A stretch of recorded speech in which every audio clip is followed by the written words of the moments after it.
Time by Nemesis. 11:22 on this wonderful Sunday morning in South Korea. Welcome to everyone, whether you're... And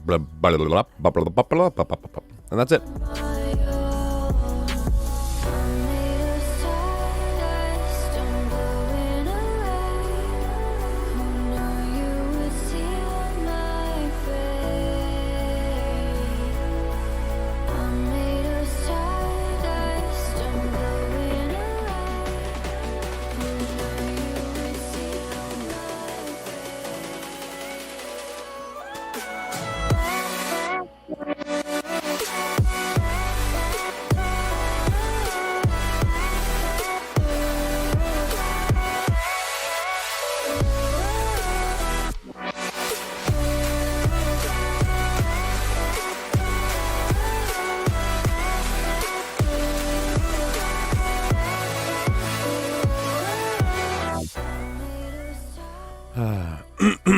Whether it's morning, evening, or afternoon for you, I hope you're all having a wonderful, wonderful day. Sunday or Saturday. I hope it's been great so far. And welcome to the broadcast. Today we're looking at either some Skyrim, some reading, or some tabletop RPG discussions. And speaking of tabletop, it would probably tie into the fact that probably none of my players are here because they're all sleeping. Because in about maybe 9 hours from now, we're having a session. So I'm not expecting any of them to be here, which means we could actually talk about my campaign and what's going on today. And what's going to happen today. And you could tell me about your campaigns, and we could do all of that. In other options, we could do some reading, because Star Wars is always waiting for us. It's always there. It always understands us, and it doesn't judge. It's just there. It's a companion in these dark times. And finally, we do something that we've been absent from for quite a long time, and that is the Skyrim adventures, where we finally come back to Dulugash Gromagak and find out what on earth he's been doing in the College of Winterhold. Newsflash, probably just more reading. I hope everyone's doing okay. What is your we got 3 votes in here, which means we've got 3 people. Welcome everyone. What's the word on how you're doing today? Give me a score out of 10. Me today, I'm actually quite good. Yesterday was okay. My girlfriend is a genius, right? Everyone comes to me and she's like, I want to do something with the bananas that we bought, so please don't eat like the rest of them. We had like 4 left. I was like, okay, right, that's fine. Why? She checked, if there's a little black spot on the banana, like, do you cook with it, or like, do you use it? I'm like, I mean, you cut out that part and then you use the rest of the banana. She's like, okay, cool. Comes back last night at 1:30 in the morning. I'm just about to wrap up for the evening. Like, it's the stream's over and everything. And she's like, okay, I'm finished. I'm like, hello. She always bakes and cooks at the weirdest times. Like, literally just the weirdest times. Anyway, she comes through with a full banana loaf. Just a full banana loaf. I'm like, okay. She's never made banana bread before. She's never even tasted banana bread before. I take one bite into that, and it tastes like restaurant banana bread. Are you kidding? Hello? Am I awake? Like, huh? Have one slice, and it tastes like it's come from a restaurant, and she's never even made it. She's never, like, tasted it before or anything. It was amazing. We're gonna eat the rest now. It's like, hello? Yo. It was amazing. So that was a big boost. Physical health so far, I'm okay. I'm like a 9. Only reason I'm not feeling like a solid sort of good condition is the phlegm in the back of my throat. Still is the most popular time for it is in the morning. But the rest of me is doing okay. And mental health, actually pretty good. I'm excited. I'm very excited very excited for my session today, which is really boosting me, giving me some much needed serotonin, which we love. So I think I'm on a solid 8 today. It's actually pretty cool. It's been okay. I'm in a good mood. I'm in a good space. And we'll see. All right. She just made perfect banana bread without even knowing what it tastes like. You get some to Kobo. I'll mail you some. It'll be good. I'll mail you some. No worries. I'll send grease. It'll be greasy money. All right. Turtle, you should be asleep. I want to do all 3 things. Oh, then I vote for talking TTRPG. Okay. All right. Well, we've got. Well, God, out of the 4 votes, we got 2 for reading. Then 1 for TTRPG and 1 for Skyrim. Okay.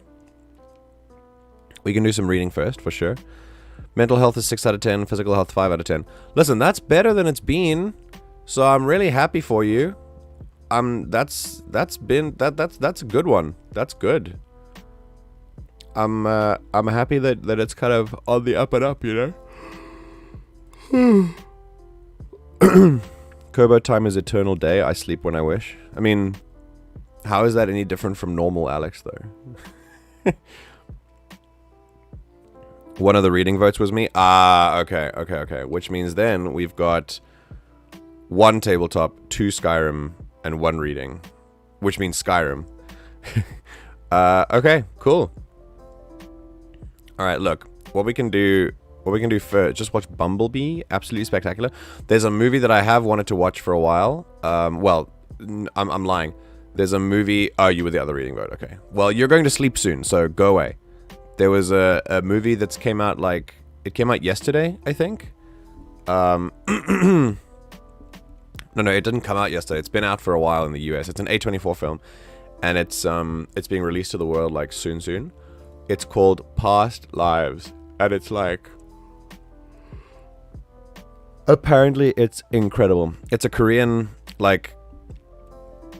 It's like a Korean-American film. So it's written by a Korean-American. And directed by a Korean-American. It's her first ever film directed. Like, not even feature film, just film. Just first ever film done. No TV shows, no nothing, I think. And it's got Korean-American actors in them. And it's basically about a Korean woman and man who were like childhood sweethearts in school. And then, and then she left... like her family left for America, and then I don't know what happened to him, but she went to America, and then she grew up, got married to a guy in America, and they're like very happy, and then the childhood sweetheart comes back to America and reminds her of like time she lost, you know, like in Korea, and I don't know what happens, but there is something there, and it's like... apparently, it will rip your heart out. I've heard from everyone who's seen it that it will just destroy you. So I'm ready. I'm ready to be destroyed. I'm ready. Yeah. Yeah, it's gonna be. I saw my grandma yesterday, and she was doing better than was expected, so that's a win. That is a win! I'm so glad to hear it, Taters. That's so cool. Alright, so, since Skyrim got 2 votes, Tabletop got 1 and Reading got 1. Because Tabletop and Reading we haven't done in a while, I'm going to focus on Tabletop and Reading. We're going to start with Tabletop.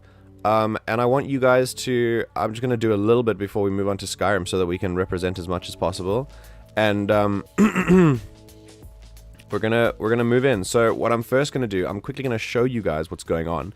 I'm first going to add some text quickly because... spoilers for my TTRPG party, just so that we can, you know, keep that, because if we don't, it's gonna be bad.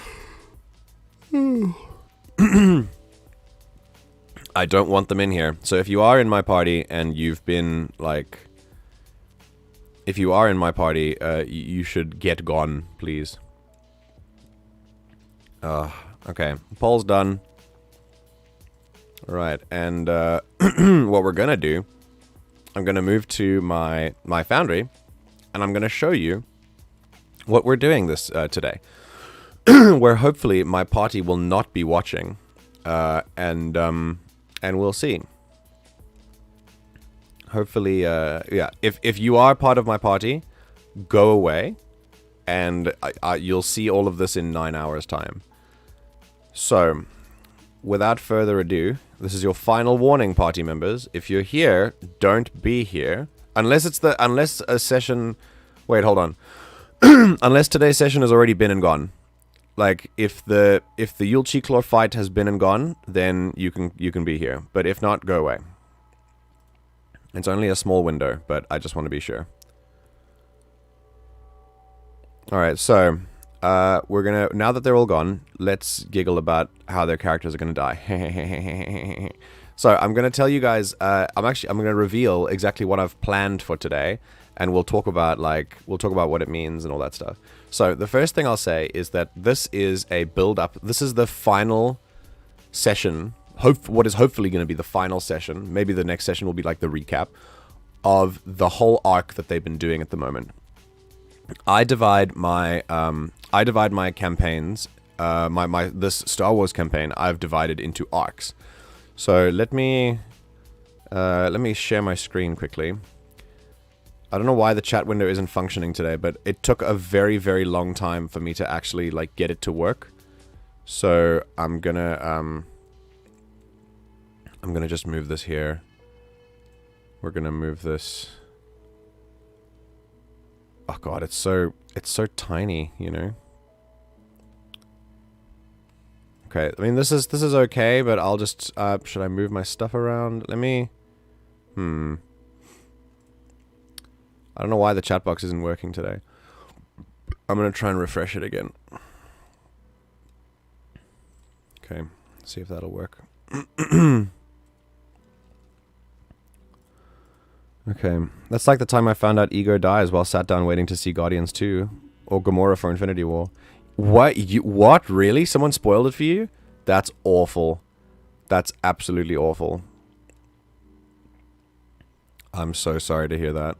Yeah, see, if we open it like that, it's gonna look like that. So I'm gonna just keep it at full screen. All right. So, what is essentially going on is in my campaign right now is the culmination of an arc. What I like to do, if you look on the right hand side of the screen here, is I like to divide things. I like to divide the session information into arcs. So right now we've done 58 sessions. We're about to do session 58. And I divided things into the intro sessions for each of the characters. Each character had their own individual intro sessions at the beginning of the campaign, where I discussed like what their I I basically took them because they made very individual, like spread out characters. So I needed a solo intro session to get them into a place where they could all meet together. So I kind of brought them all together through different places and different paths. Act 1 they spent on Dathomir. And as soon as they left Dathomir, they went to Taris for a while. That was a very long arc. This could rival it as almost the longest arc, but it's not quite. But Taris was a very long arc. They then went off to a planet Arcania, which is the homeworld of one of our party members. They did some business stuff there. That was a little bit shorter. They then went to what was a slightly longer arc, which was on Nar Shaddaa, and then they spent a session on Onderon as well.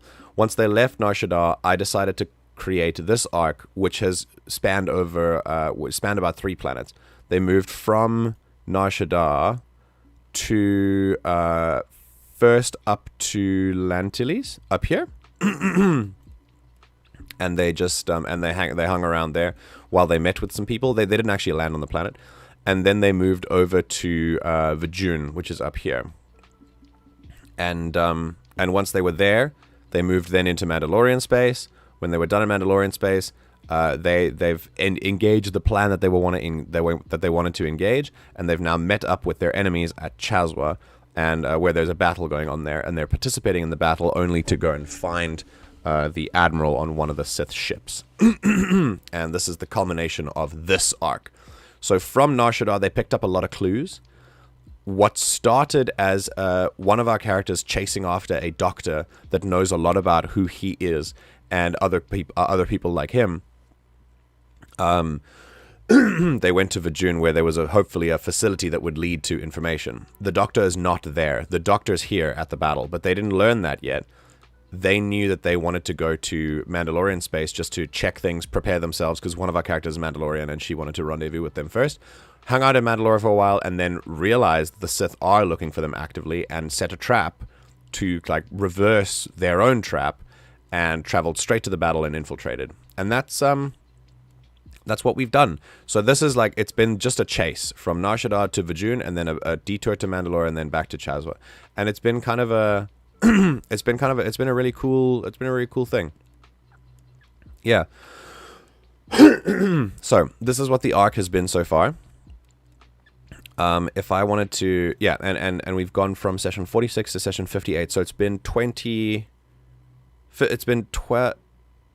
This will be the 12th session in the arc. Yeah, so it's been okay. It's been quite fun. Essentially, what has happened now on Chazwa, there is a ship. I mean, on Chazwa right now there are actually many ships, but above the space of Chazwa, this is what's happening. There is a huge space battle going on where the Sith Empire, we're in the Old Republic era, so things look very different. The Sith Empire and the Republic are currently duking it out over Chazwa, which is a place the Sith attacked, but the Republic is now counterattacking, the Sith is now defending, but they really, really are giving it to the Republic. Now, canonically, this battle, this is where there are, wait, hold on, shit, there we go, spoilers, go away, party, go away. What canonically, this battle is a win. The Republic wins this battle, canonically. This is a real battle that happens. It's not just something I made up. This is a real battle. The party is now involved in this battle, and involved in this admiral, who's currently sitting at the back, being commanding the rest of the fleet. And they're going there to sort out their own character stories. And in doing so, they will change the tide of this battle. And they might ensure that the Republic wins, but they might not. It depends on how effective they do this fight. So we'll see. For now, what is going on here is the party has moved into the ship. They've infiltrated it. They have practically just turned it on itself, and now they're about to mop up, basically. Yeah. So what I have planned for this session is the culmination of 1, 2, 3 moments in character plot lines out of 6 characters that I have. It's an opportunity for one character to finally find the doctor he's been looking for. It's an option for another character to finally get rid of the ghost that has been haunting her in the form of a Sith Lord. And the third is an admiral that reminds another character of his past, whom he interacted with briefly when he was working for the Republic, but never personally. And it's been, it's been pretty interesting. Essentially, they've infiltrated this ship, and while they were there, let me show you. Let me see if I can find the. We're going to the adjudicator. So, alright, so this is the map of the ship. It's got 3 levels to it, and this is the first map. I've created, I created all of this. This is just the map itself, and then I draw all of these. I draw walls and doors and stuff, and I draw that all around so that it can create like shadows and things for them. So what I do here, for example, is if I'm looking at this droid, all it can see, if these doors are closed, all it can see is the walls, and then that's its line of sight down there. So it helps me like what's going on there. If I open this door, it'll show me that part, and if I open that door, it'll show me in there, and it'll be able to see up to there. So that helps me a lot with like what it can see.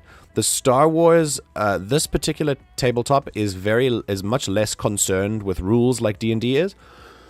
And like it's more concerned with like vision bands and like range bands than anything else.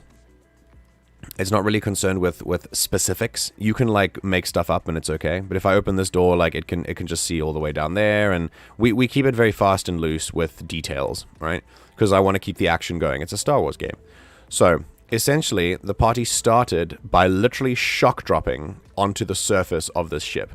They then found a maintenance hatch and got lucky and made it all the way to the engineering control room. Once they got in, they shot and killed everything, and then rounded up all the officers. They had a bit of a dilemma where they were allowed like 23 officers, and they wanted to know whether they wanted to execute all of them or not.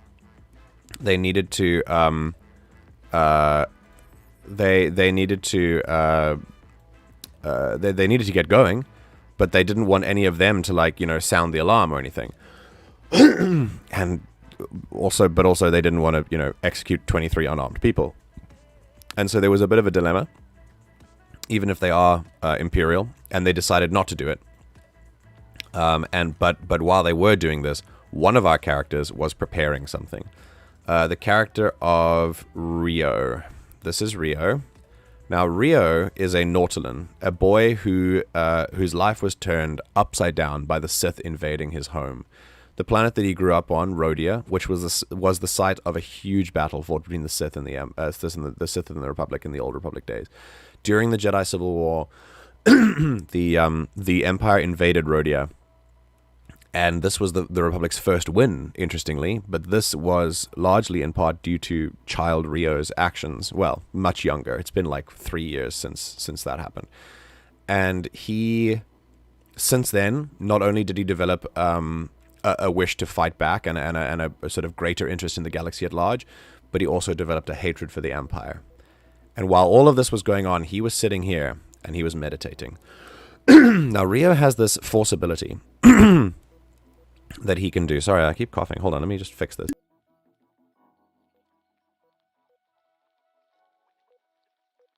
Jesus. Okay. Rio has this force ability called Battle Meditation. It's a very rare ability that only some people have, which lets you sit and meditate on the force. You can connect to a large number of people. Perhaps it starts off, if you're like low power, it starts off with like 1 or 2. You can go up to 20 and like cover your party and like the enemies as well. And essentially, you can do 2 things with this. There are other like populations you can control, but we'll get there. The first application of this is how it's supposed to be used. It is a turn the tide of the battle. Basically, you shift the balance in your favor. You meditate on the force, you connect with these minds, and then one of their stats is lowered and one of your stats is increased. So the enemy side stats is lowered and the party side stats is increased. And that's how battle meditation works. It's really cool. It can really turn the tide of the battle. He's done it in many cool ways before. But there's a second application of this power that is a little bit more questionable. And that is, you can use the connection on the enemy that you have to turn them against each other. You can, it's basically Force Confuse in Jedi Survivor, but on a much larger scale. Battle meditation lets you meditate on these other people, and you let them see each other as the true enemy and attack immediately. Now, this can only be used in battle, so it's not like an out-of-combat thing. But Rio used that once. When he was dealing with Trandoshan slavers with the party, he used this. And and as he was sitting here, he meditated back on that, and he did his best to control and to process what he'd learned and how far he'd come on the path of the light, because he used to be a Jedi Padawan. And in the heart of his enemy's, basically palace, with all this death and all this anger around him, he tapped into his fear. And he made that, he used that part of the power. And unfortunately, using that, combined with him rolling incredibly high, meant that he took control of all 8,000 people on this ship. 8,000. Because he rolled so high. And he turned them all against each other. And the ship basically tore itself apart. So what happened, what then proceeded was just utter chaos. As the party moved down here, they saw it happening for the first time here. They just started turning on each other. Droids are also affected by this, by the way. It's wild. They walked through the engines, and they made it to the engine room, where everyone was dead from our slicer, Kiara, the Mandalorian. This is her. She's she got to the engine room and she used the control room. She's a slicer, and she fried the sort of electronic couplers here and sent electricity throughout the room. So she killed everything in here. They all went to the engine, and Kiara snuck through, got to the reactor core, and planted a giant bomb, which they're going to blow up soon. They then went up. They went straight to the turbo lift, which was down here. They saw the result of what Rio had done. They saw this room was fried with electricity. They made it up to the turbo lift, and then they went up to the top. And that was the first session in this ship. The second session in this ship was not on this level. It was on this level, yes. The second session on this ship, these were backup characters, so don't worry about that. This is just what I see.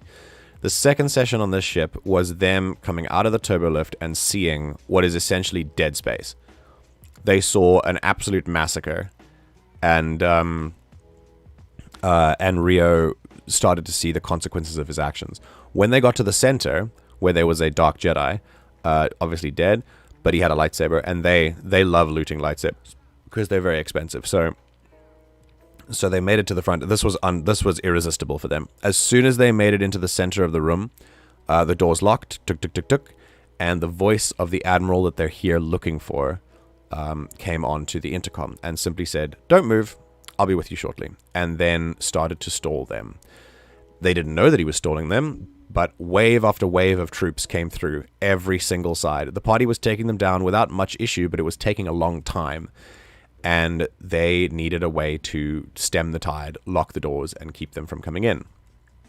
Eventually, they found that way, and before these doors could lock, one of the characters had thrown himself into it with a jetpack-powered boost. He's a droid as well, so he has extra strength, and he buckled the door so that it wouldn't close properly. And they dispatched all the Sith. That same character, Kane, who's this guy. This is the guy who's looking for the doctor who has more information on him.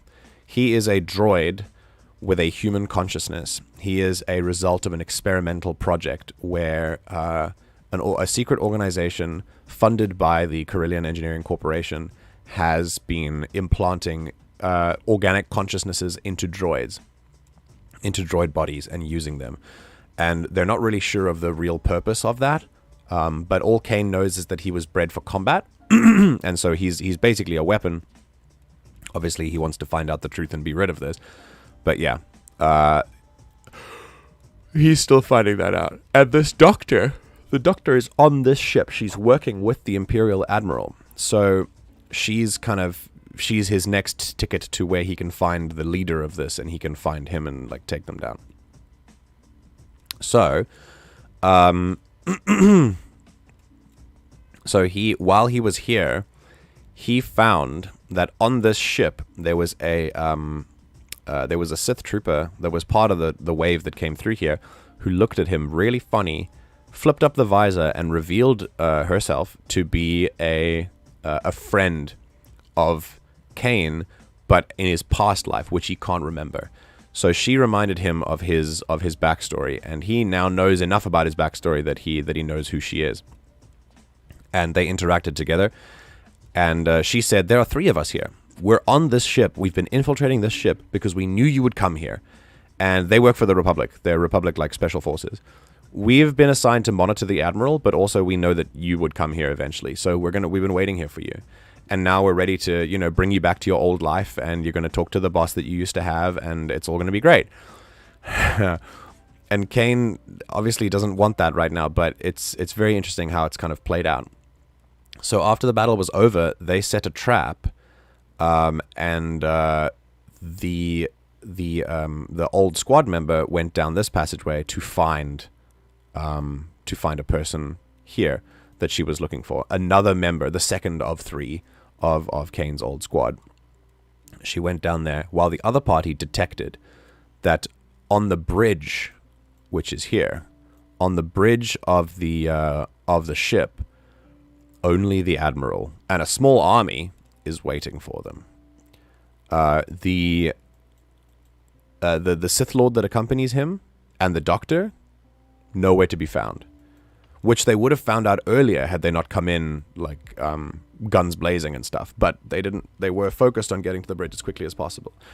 So they didn't learn that information until now. They had to improvise a plan. They made one, which is what's going to happen today. And they realized that actually what the Admiral had planned, the Sith Lord that accompanies this vessel, who the party knows now already, they fought him once before, and the Doctor are actually on the ground of the planet. They're doing the ground battle. So they weren't on this ship. They weren't anywhere near this ship. And as soon as he detected that the party was on board, he sent out a message going, "Hey guys, wanna circle around?" And they were like, "Sure, fam, hold them off for us." So his plan was to use all of these forces to stall them and keep them on this bridge while the this is the turbolift here, but this is a secret turbolift, while the Sith Lord and the Doctor came through here and ambushed them from behind with their own forces. And that, I'm pretty sure, this party is incredibly powerful, but I'm pretty sure that might have been too much for them. As in, like, a loss. They might have lost. They might have had to come out with the skin of their teeth. They might have had to just survive the battle. They might have been captured. Anything could have happened. However, using the Slicer's incredible ability,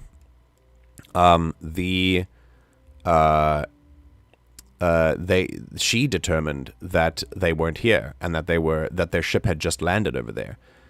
And that's why the Admiral was stalling them with so many waves of enemies here. And so she told the party, and promptly, my ambush plan is non-existent anymore. And now it's their ambush plan, which is just how tabletop works, guys. This is how it works. So, their plan is to move up here. They've got an ally on the inside. This is the ally. This is the third guy. The second character here was already dead when they found her. She was a victim of the ship turning on itself. And that's one of Kane's friends dead. And it's because of Rio. And so Rio has some consequences to deal with, which has been very interesting. But now they're on the top. The plan is to kill the lights on the bridge, cause a commotion, then open this door, and Sethrin, this character, the dark side force user of the party, will walk through, release a box that has a smoke demon contained within it, a dark side demon, close the door behind him, and let the smoke demon just cause havoc while this guy makes a run for it and hopefully makes it out. I'm going to be rolling for that. I'm not sure how well he's going to do it, but we'll see. But yeah, if he does make it out, whether or not he does make it out, their next step is to go straight for the secret turbo lift and make it down. They've locked it down so that the Sith Lord and the Doctor are down there. They're just stuck, but they're waiting for them because they know that something's coming. And so the party are on their way down to the special hangar to go and see them. I will show you what that special hangar looks like for now, but I think I'm going to take just a little bit of a break. I'm going to take a little bit of a break and ask about you guys. Like, do you have any questions about this so far? Is there anything, what kind of stories have you been dealing with in your tabletop campaigns? Tell me about yours for a while. This is basically where the party is up to right now.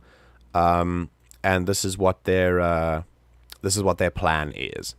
Hopefully, by the end of it, what they think will happen is they will run down here, fight the Sith Lord and the Doctor, win, and then blow up the ship and leave, and it'll all be hunky-dory. It's not going to be hunky-dory. We'll see. When The Force Awakens came out, one of the lads in my year walked into the full school assembly, shouted, "Han Solo dies," and sat down. Dude. What? Really? That's... I would have killed him. Literally would have killed him. I think I would have been like, hey, yeah. I would have I would have lost my shit, dude. What a prick. Like, how can you do that with like your full chest, you know?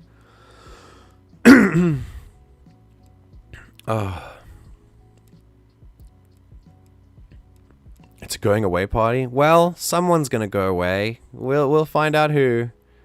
I'm not sure what your Doctor Who reference was, Alex, but who knows? Why aren't you in bed? Go to bed. ODSTs? Yes, I've got some friends. A lot of the party are fans of Halo, so they did. They arrived ODST style.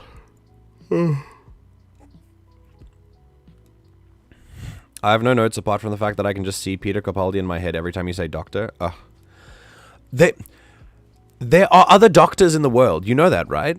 Like, there are...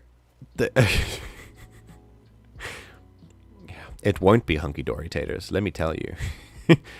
Yep, I know exactly who that lad was too. He used to be a mate of mine. He's a wanker. Yeah, that's not cool. That's not cool at all. Jeez. All right. Yeah, tell me what's going on in your tabletops. If you're doing tabletops, tell me what's going on. Tell me. Oh. Feel free to give me more ideas as to like how to handle this, you know. Essentially, the Admiral is he doesn't know that the ambush has been turned on its head. He's waiting for them. As soon as he realizes he's lost the upper hand, I'll get there. I'll get there. Liking Halo is based. That's true. That's very true. Yeah, there's 16 others. Like 4 of them are dead though. The brain rot is real. You gotta meet another doctor. You know, you've gotta. You gotta meet someone else called Doctor, because it's an entire profession. You know that, right? And it's also not just a medical profession. Like, there are many other types of doctors. You know that, right?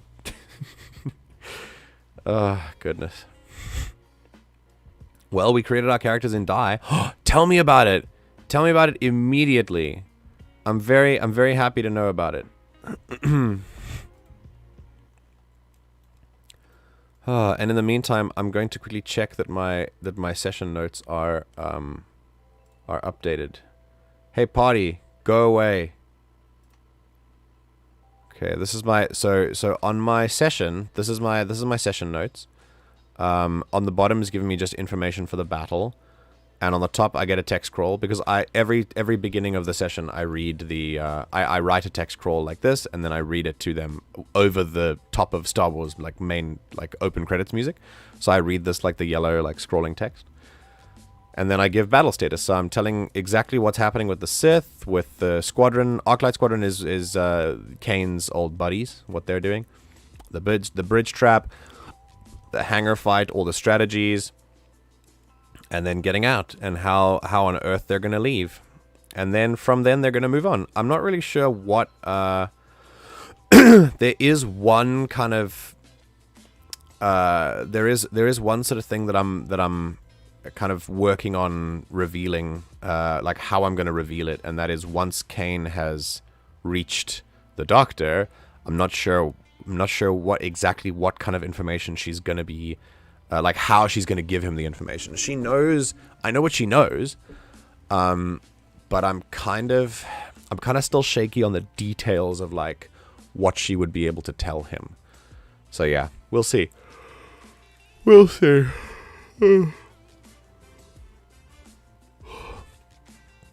I've seen a strange Doctor. Well, listen, I've seen a strange Doctor too. And my favorite part is, you don't know what you are, Mr. Strange. It's Doctor. Oh, Mr. Doctor. No, it's Strange. No, he says Mr. Then he says it's Doctor. And then he goes, Mr. Doctor. Okay, cool. And then he says, no, it's Strange. And he says, who am I to judge? It's my favorite line. I do need to go see a doctor at some point, probably sooner rather than later. Yeah, and if you get that confused and you call this doctor, like, you go to this doctor and, like, where's your screwdriver so you can, like, save the sacred timeline or whatever and, like, revive Loki and get the Philosopher's Stone from Gandalf, like, then they're going to look at you funny, you know? I told you about it last night. No, wait. No, you did. You said no. You said you did, but you didn't give me any details. Do you? What kind of characters do you have? Do you have a fool or a dictator or? I want to know details. He's talking about it being a going away party. Question is, which version of the opening theme do you read the crawl over? All of them. I alternate. I have. So here's what I do in my music list. Hang on. In my campaign notes, I've got links for music. So these are all links that take me to playlists. And I've sorted them in terms of there's Star Wars combat and not Star Wars combat. But like, this can sometimes help a lot more. There's a lot more diversity here if they're bored of Star Wars music. There's Star Wars mood, Star Wars not mood, Star Wars locations, not Star Wars locations. Then there's character themes. And then here are the intros and outros. I've sorted them all from episode 1 through 9. And then the Clone Wars intro just in case. And I've never used the Clone Wars one, but depending on what in brackets is the tone of the music that comes after the opening crawl. So depending on what's going on in the ship, depending on what's going on in the session that day, I do what's going on here. So like, for example, episode 8 will probably be the thing that we do now because it's kind of a little bit of combat, but it starts off a little bit more gently. And yeah, so if it was just straight out battle, we would put in episode 3 because that starts with the Battle of Coruscant already. So I've already made that note. On the flip side, when I end the sessions, I have all 9 plus Rogue One plus Solo outros all planned. Then I tell them, I have in brackets what feeling is part of this thing so that they know, so that I can get the tone right for the end of the session. So I've got like 11 different moods to choose from. And then this time at the end is what time the end credits actually cue in so that I know how much time I have to talk before it actually begins. So if I don't have a lot of time to talk, and if I don't want a lot of time to talk, I just want to get them back into it very quickly, I'll play episode 9 because that's like the shortest one. But if I really want to go into some role play and like with a little bit of mixed moods, then I'll go to episode 2 because that's a lot longer before the credits actually trigger. So I've planned all of this when I start sessions, when I end sessions. It's a very exact science, you know? Yeah.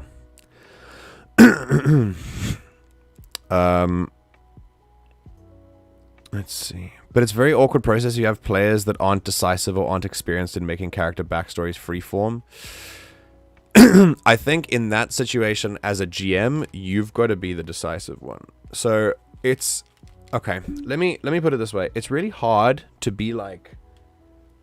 It's hard to just. I think what people might assume is what happens as a GM is, if your players aren't very decisive, then you're just going to keep sort of doing what you do, which is essentially, what would you like to do?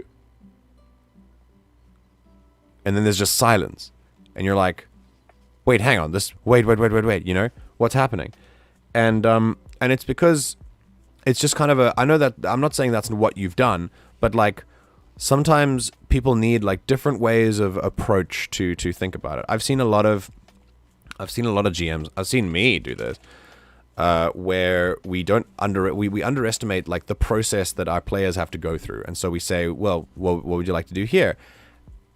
And then there's just silence as they have no idea. I know that, for example, instead of having no idea, she's a little bit different. But Ash, Ash as a player, it takes a while to decide like things about her character. She needs to think about it and process it for a while first. That can feel a lot like you haven't like asked a correct question, or like she's just blanking or whatever. But it's not. She is thinking. So it just depends on the player that you're working with. You've got to get to know them. Otherwise, it can feel a little bit awkward for sure. It's instead of asking broad questions, if you realize that your party is going to be indecisive, you need to step in and be more of a helping hand, more of a guide. Yeah, I'm so bad at making decisions. Yeah. It's me. Hi, I'm the dictator. You're the dictator? Yes. Just ask the doctor in reverse the polarity of the neutron flow and fire the hand of Omega at the retreating alien ship. Yep. Sounds good. We have an emotion knight and a dictator. I wish I was able to pry a little deeper into my players for backstory details, but I can make do with what little I got. You're too nice, taters. You can't be a dick. Yeah, but they can be a dictator. Like a dictator. Like a potato shaped like a dick? Or like a potato that is just a dick to everyone? Or how does that work? Yeah, I somewhat nudged my players in certain directions, try to get them going somewhere. Yes. What I would advise you is to ask questions. Ask prompting questions. As many as possible. And keep going with it. It's improv, right? So you have to yes and them. So when they give you any tiny answer for their backstory, you say, okay, why is that? Where does that come from? Keep them going. Essentially, all you have to do is start with one question. And with the answer to that question, you can branch off. Pick words apart. So for example, I'll do it right now. I'll give you an example right now. I have a character. I'm creating a Star Wars character. What is the first thing you think when you come to mind, when like what comes to mind with this character? Okay. My character is a he, and he's a Rhodian. Okay. Why is he a Rhodian? Does he come from Rhodia, or does he come from another planet? No, he comes from Rhodia. He's Rhodian, born and raised. What kind of place was he raised in? A city or a jungle? I'll say maybe in between, like a kind of organized village, okay? I'm kind of connecting to a character that I had in this campaign, but it's not, no Rhodian was like this. This is very much related to Rio's backstory on Rhodia. I'm thinking of that. It's a little bit biased, but even if it's that, once you're finished, go, okay, so what brought him out? Where is he now? What's he doing? I'm not sure. Okay, I was too broad with that question. Let's bring it back, make it more specific. Who's his family? Does he have a family? No, I'd say he's alone. Okay, he's alone. All right. Why is he alone? What happened to his family? Does he know his family, or did they abandon him when he was little? Did they die? What happened? No, I think I'd say he has no family. He's always felt like an outsider in his village. This is now not Rio's story. I'm going away from this. He's an outsider in his village. Why is he an outsider? What happened to his family? Were his family like... There are a few options here. Were his family part of the village and they were exiled and he was just a stray left over? Were his family enemies that came to the village and they decided out of courtesy to take care of the innocent child that was there, but he's always been bullied as a result? There's just a ton of plot lines that come from this. Yeah, I'll go with the second one. Okay, cool. So then, if they came from enemies, if they were enemies, what kind of enemies were they? They were a rival tribe? Okay. What happened to the rival tribe? Did they get destroyed? Are they still here?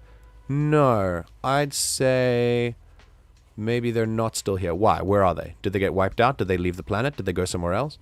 Maybe they went something else. Why? Did they follow a job? Did they make like a mass exodus? Did they do something else? I would say they are now in a ship. Why? What are they doing? Are they pirates? Are they smugglers? Are they law enforcement? Are they working for the Rhodian government? Are they warriors? Are they smugglers? Okay, so a group of smugglers on their own ship were enemies of your Rhodian village. Your parents were a part of them, or your family was, and you were a byproduct of an attack that they made on your village. Backstory done.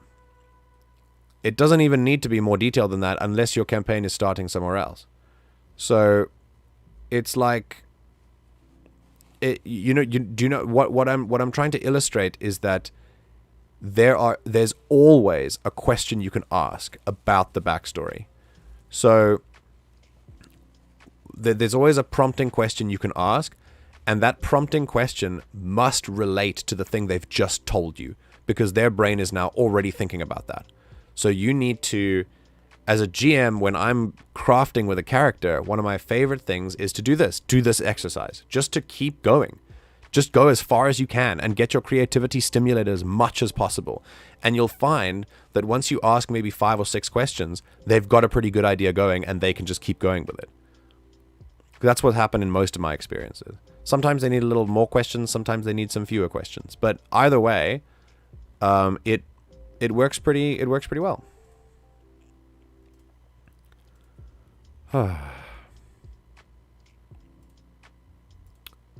Okay. Cool.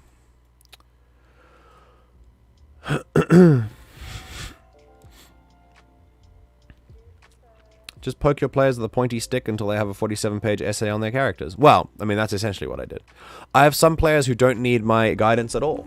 Some players can just run with it, and they can just create a character. But it would be... What I actually like is I prefer to talk about characters like that. I'm back just in time to talk about Dick. Yeah, let's do it. Aren't all dictators dicks kind of part of the job description? I'm trying to think if there was one, like a benevolent dictatorship, maybe? Huh. No, I don't think so. I think all dictators on some level are kind of dicks. Yeah. Either like individually a dick, or maybe they're systemically dicks. I don't know.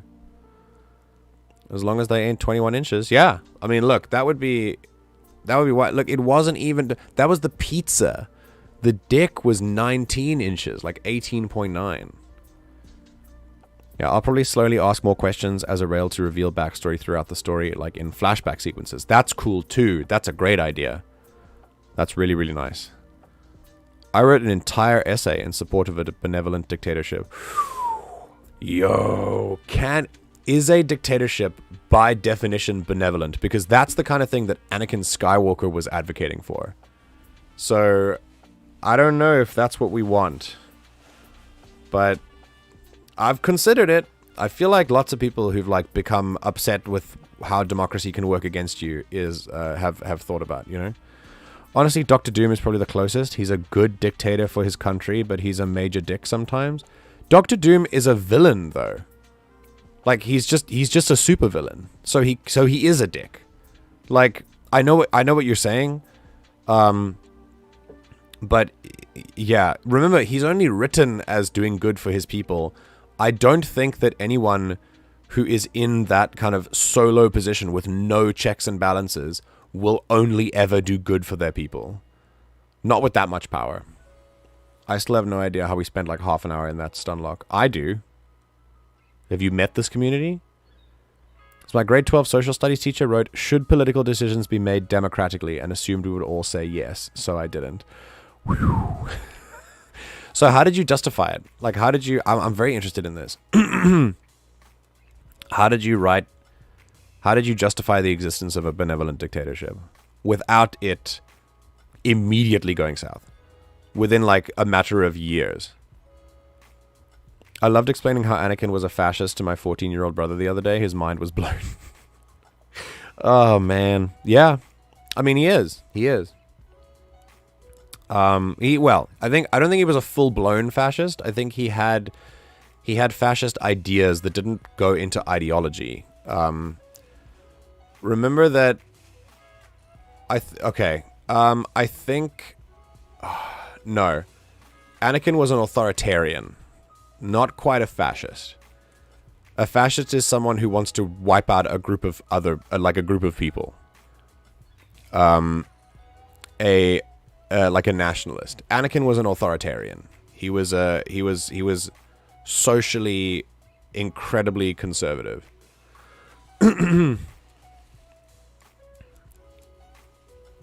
Yeah. He was on the bus to fascism. Yeah, no, for sure. Like I said, he had fascist ideals, but he wasn't fully blown a fascist, because I can't think of a group of people that he wanted to, like, eradicate for, like, you know, religious or ethnic or whatever kind of reasons. I don't think he was that kind of character. But politically, he was definitely authoritarian. If I could get on the voice chat, I would, but it was a shit show. The teacher got all mad that I wasn't doing what he thought I was going to. Then I wrote a great essay. He did wipe out a village on a whim, but yes, otherwise yes. I mean, I feel like if we asked Anakin, he would want to kill all sand people then, maybe all huts. I don't know. So yeah, in that case, pretty fascist. Yeah.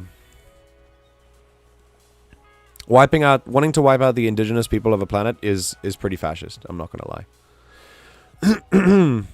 Wild Taters finishes the grand tale of benevolent dictatorship essays. I'm gonna quickly talk about what's gonna happen here. So essentially, now this is where the party really needs to go away. So if you're not here, leave. If you're here now, leave. This is spoilers for this current session 58. Okay, so. The party has now moved down to the secret. They're going to move down to the secret hangar. They're going to spring the trap first, and then they're going to move into the secret hangar and fight. Now, here's the thing. I don't know how they're going to fight. I don't know how they're going to do it. I don't know how they're going to approach the turbo lift, because it's one turbo lift that goes down. But when they're there, these guys are waiting for them. Like, they know they're coming. Because the turbolift got locked down, and the Admiral can still talk to them. And he's like, hey guys, there are people coming. So, yeah, it's really, it's gonna be an instant battle. There's not gonna be any monologuing, it's gonna be anything, it's just gonna be a battle.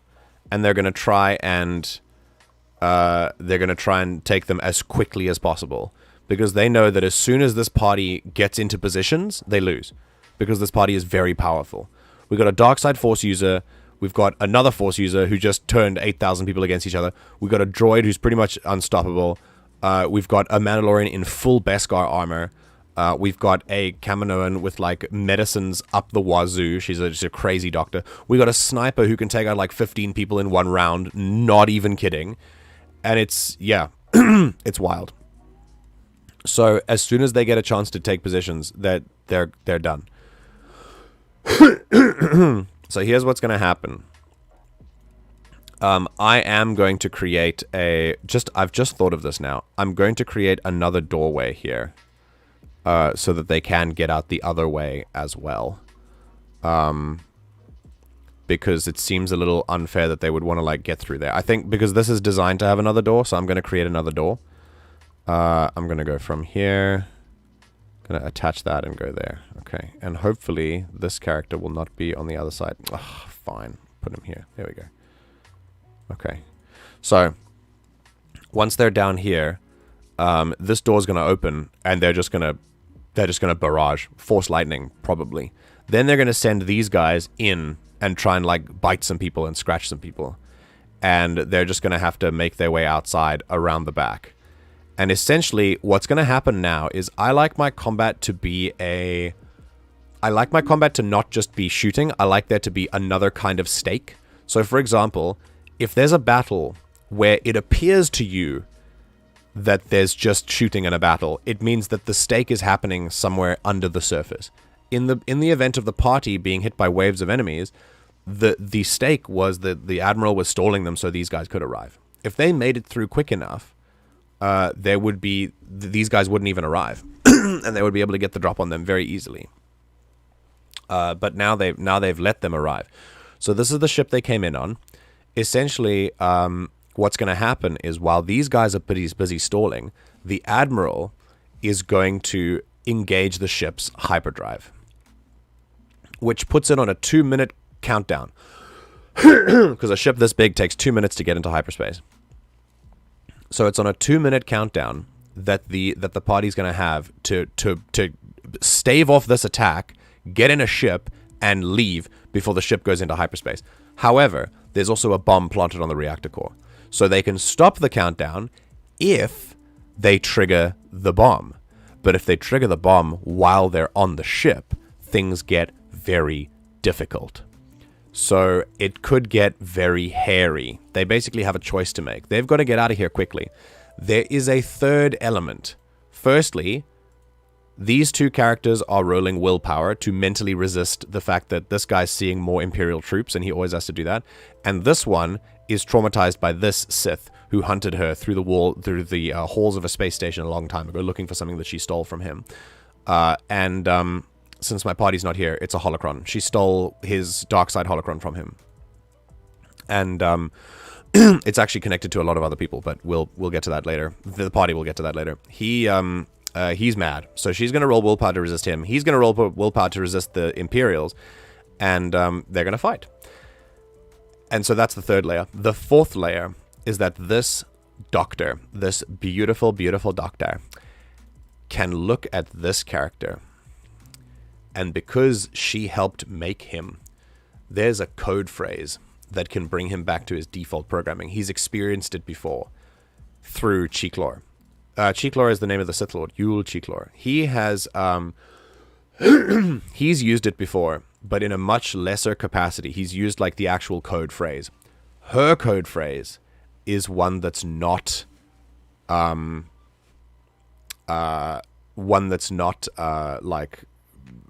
as easily resistible. It's done. Like if she says it, it's pretty much over. So he's going to roll willpower for that, or he's going to revert to his default programming, and she can just order him around.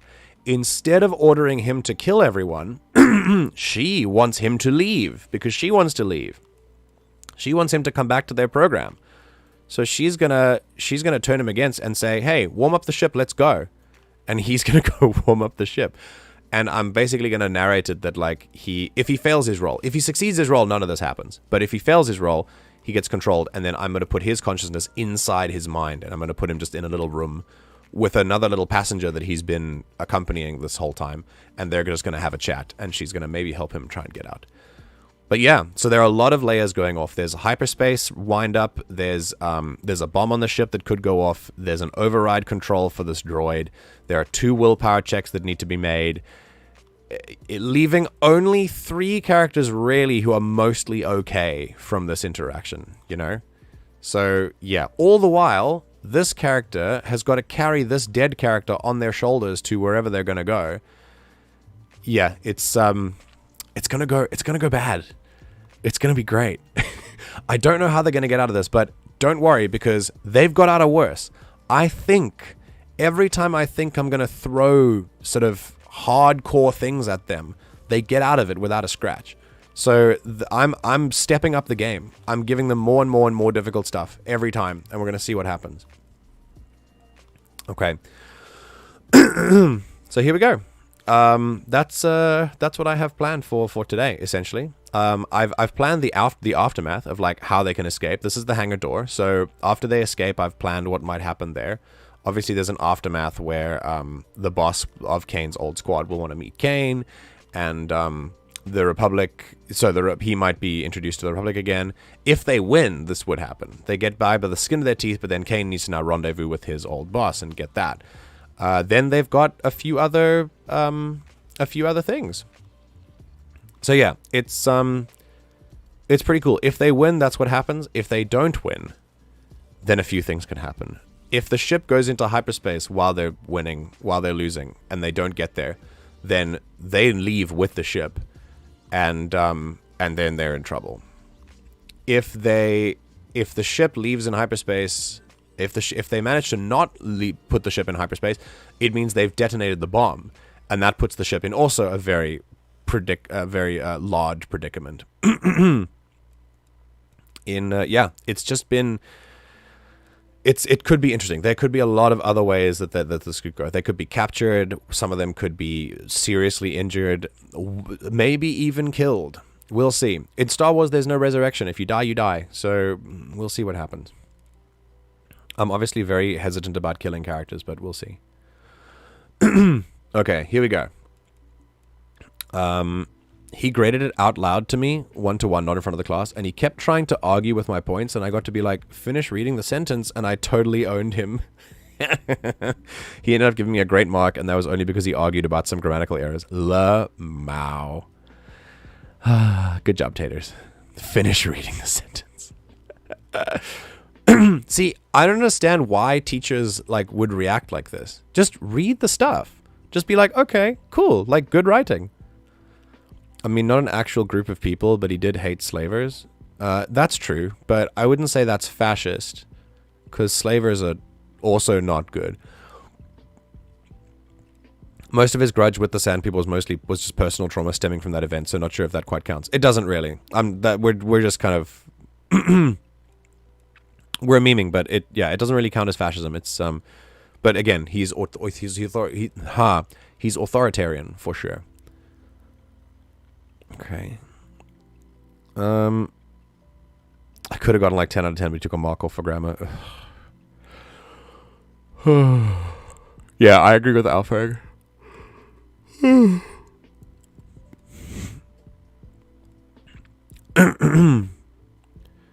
Anyone else here? Another kind of snake? What? What do you mean? So yeah, that's the plan. That's the plan for the party. And what I've just realized I have to do is give some information.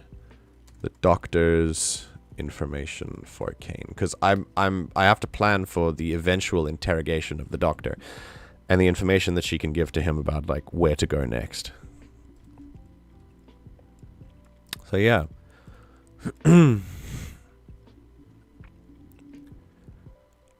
When you said another kind of steak, I heard another kind of snake. Ah. Oh, here, as in H-E-A-R. Ah, you just can't spell. Okay, I get it. I'm just kidding. For the record, I support democracy. I'm not truly in support of a dictatorship. I'm just good at writing essays. Yes. No, I agree. I saw what you meant. Don't worry. I think you wanted to make a point. And that's fine. Point made. Very cool. Okay, I'm also going to make another door here, because that's not symmetrical anymore. Of Geralt of Rivia, along came this song. Dun, dun. They came after me with masterful deceit, broke down my lute and they kicked in my teeth. Dun, dun, dun, dun, dun. Dun, dun, dun, dun. Dun, dun, dun, dun. Dun, dun, dun, dun. This is the broke down my lute and they kicked in my teeth. As the tender meat, I think. So cried the witcher, he can't be beat. Toss a coin to your witcher, oh valley of plenty, oh valley of plenty, oh. Toss a coin to your witcher, oh valley of plenty.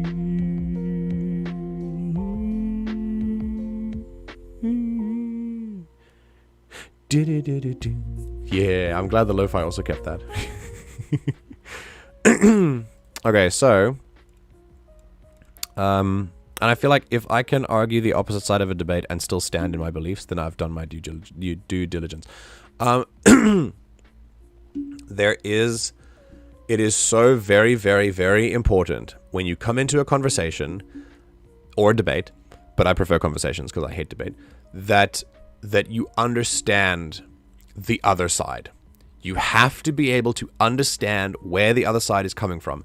You have to be able to do what Taters did in grade 12 and write an essay about the other side and understand exactly what their reasoning is, because only then can you engage with it in a meaningful way and not like debunk it or whatever.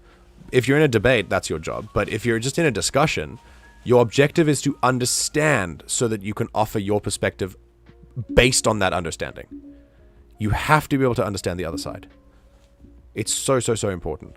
I'm trying blind. You're typing blind, presumably. The lights aren't on, so I can't see my board and just hoping my touch typing works, so I'm doing all right so far. Yeah, you're actually doing great. Wait, when did you get Jodie Whittaker from? What? What the average MJ session prep looks like? Just him jamming out the whole time? That's me. That's what I do. I put on music and I just prep. Female doctor, 2 current options, Jodie Whittaker or Joe Marin. Ah, okay. Yeah, we need Dr. Mad back in here so you can nerd out about Doctor Who again. Oh, Valley of Plenty. Okay, now what I really want to do actually is one time I'm gonna quickly write something about the information that she can give him, because otherwise I might not do it in time for the session. So, right. So in the event that he interrogates her, hold on. The secret hangar fight. I'm gonna go here. And we're going to write the doctor's information. All right, so in this case, here's what I'm thinking, right? Now the doctor, where Kane is actually going to be sent, he's looking for a man named Bryant Bass, who is apparently his father. He's the one, not his real father, but like the droid father, the one who created him, the one who like sort of greenlit and like did the final touches and all that stuff. He's looking for him. He wants to find a way to shut everything down. And yeah, the next like sort of basically what I'm going to do is Kane has fought long enough to find this place. He's been doing it for years. And I think it's high time that the doctor actually know where he is. So I think she knows where Bryant Bass is. And where Bryant Bass is, Ollie, I really hope you're not in here, is Manon. Yeah. The leader of the droid organization is on Manon. So, which is great because we keep like making jokes about going to a water planet because one of our characters has vicious thalassophobia, not the player, the character. So they have like a fear of water that comes from trauma with water. So that's going to be fun. But yeah, hi Fly. Yes, we're just I'm doing some session prep and just explaining how the session's been going for everyone, and we've been chatting tabletop RPG. And after this, we're going to play Skyrim. The droid father. Yes, indeed. He's looking for the droid father. Or my droid daddy. It's 4:30 a.m. and there's a sun in the sky. I told you to go to bed. Like, I literally... We said, not me, we all said to go to bed. So, I don't have sympathy for you. You should go to sleep. This is your decision. I'm making a silly TikTok meme. Yes, that sounds good. Please show me when you're finished. All right, in the meantime, so the doctor is aware that Bryant Bass is on Manon, right? A character called Bass is on an ocean world. That's quite funny for me. Okay. All right, so the doctor knows that Bryant Bass is on Manon waiting for Kane.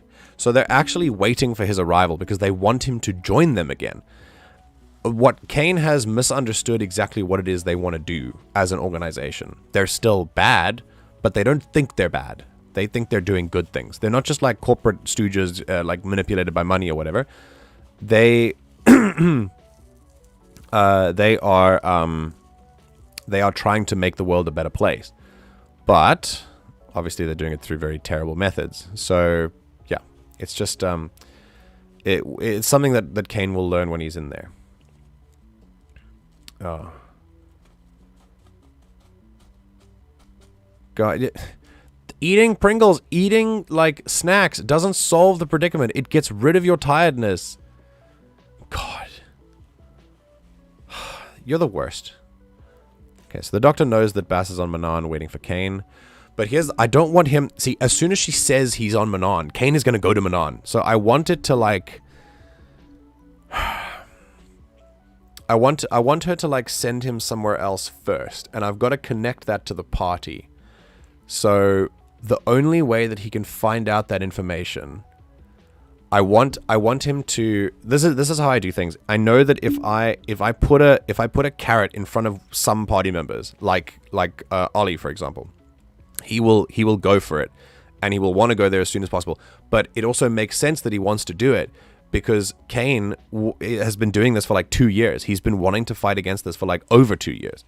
So, if I give this to him, we're already on this ship mostly because of Kane. So I want to give the other party members chances for their sort of stories to go on as well. So I'm going to pick a place. Bryant Bass is on Manan. But I'm going to pick a place where Kane needs to go in order to find where on Manan it is. Because it's a big ocean planet and it's beneath the ocean floor. His facility is beneath the ocean floor. So pretty much impossible to locate without the coordinates. And she... but the thing is, she's never... Dr. Corrin, I'm going to say, why doesn't she know the coordinates? I would posit that she's never actually been there. And I would say that only those who get specifically invited by Bass to that facility are there. They get coordinates. And I would say that maybe the coordinates change every now and then as well, maybe? Like, not that they move the base, but... Maybe they move the base. Maybe the base is, like, movable. Okay, cool. Cool. Done. I'm going to quickly change that. So we'll go to... Wait, CEC, Project Orion. There's Bass. This is what the big bad looks like for him. He's just a guy. He's just a guy. So I'm gonna go here. He's not a combat guy. He's just a guy. So the final boss for Kane is going to be moral trauma. It's going to be great. So, here's Manan facility. Okay, I'm gonna say that this is, it's movable. The facility lies on the ocean floor of Manan. Impossible to detect or sense, by accident, only by having the coordinates. The coordinates, however, change every, what did you say, 2 weeks? Every 2 weeks. Because the base can move. It can uproot itself and move to another part of the ocean floor. This is how it avoids detection. Only those with specific invites are granted coordinates to the base. Bass gives them out personally, or has his direct assistants give them out to potential investors or other Orion officials when they have need to come to the base. Cool. All right, so that's the base. I have a good idea of the layout of the base. That's somewhere else in this foundry. But that's okay, cool. So the base floats. Well, it kind of sits there, and then it has like this cool technology that like lets it float up and go somewhere else, which I think is pretty cool. She also knows that it moves. But she also knows that the coordinates change every 2 weeks, and her and she doesn't know what they are right now because she hasn't had a need to go there this fortnight, which is 2 weeks, by the way, not a game about building and battle royale. All right. Let's see. Oh God. Hang on, chat's moving too fast. Wait, you're raw dogging croutons?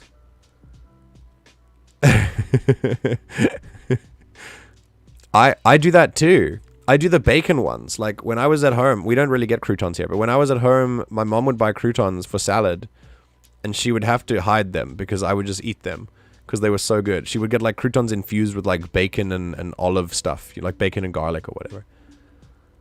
But yeah, we love Just a Guy. Yeah, he's just a dude. So Kane has built up his entire, like, body as a battle station, right? And his final boss is just a guy.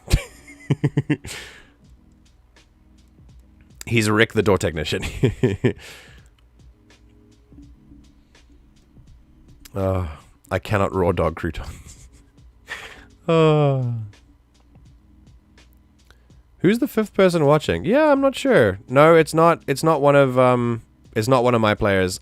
If you guys are here and you're like and you're doing this, you're just spoiling yourself.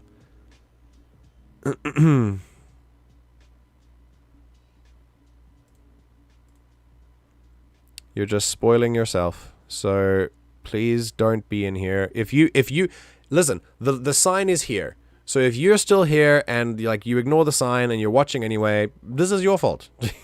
I don't have sympathy for you. If you want to spoil the the surprise for you, then that's fine. You're going to hate it though. You're absolutely going to hate it. Okay, so not hate the surprise, like you're going to hate the fact that you know this now. Okay, so I need to figure out a place that she's going to send him to get coordinates. There's someone who has coordinates, and I'm going to give it... If I give it a fortnight, then with hyperspace travel added on, they're going to have to go immediately, which kind of sucks. So I'm going to say... we're going to say every month. What should I say? 2 weeks. Remember, 2 weeks is 10 days. 5 days in a week in the Star Wars calendar. So maybe every 20 days, every 4 weeks? Every 4 weeks. This cycle. Okay, which means that they're going to have to go somewhere else. I'm going to change that in his character thing as well. Every 4 weeks. Okay, and I'm going to say there is a place... I now need to connect this to another character. And I think when I look at the characters who need things done, Rio is someone whose story has not been served in a very, very long time. So I'm gonna work on his story now.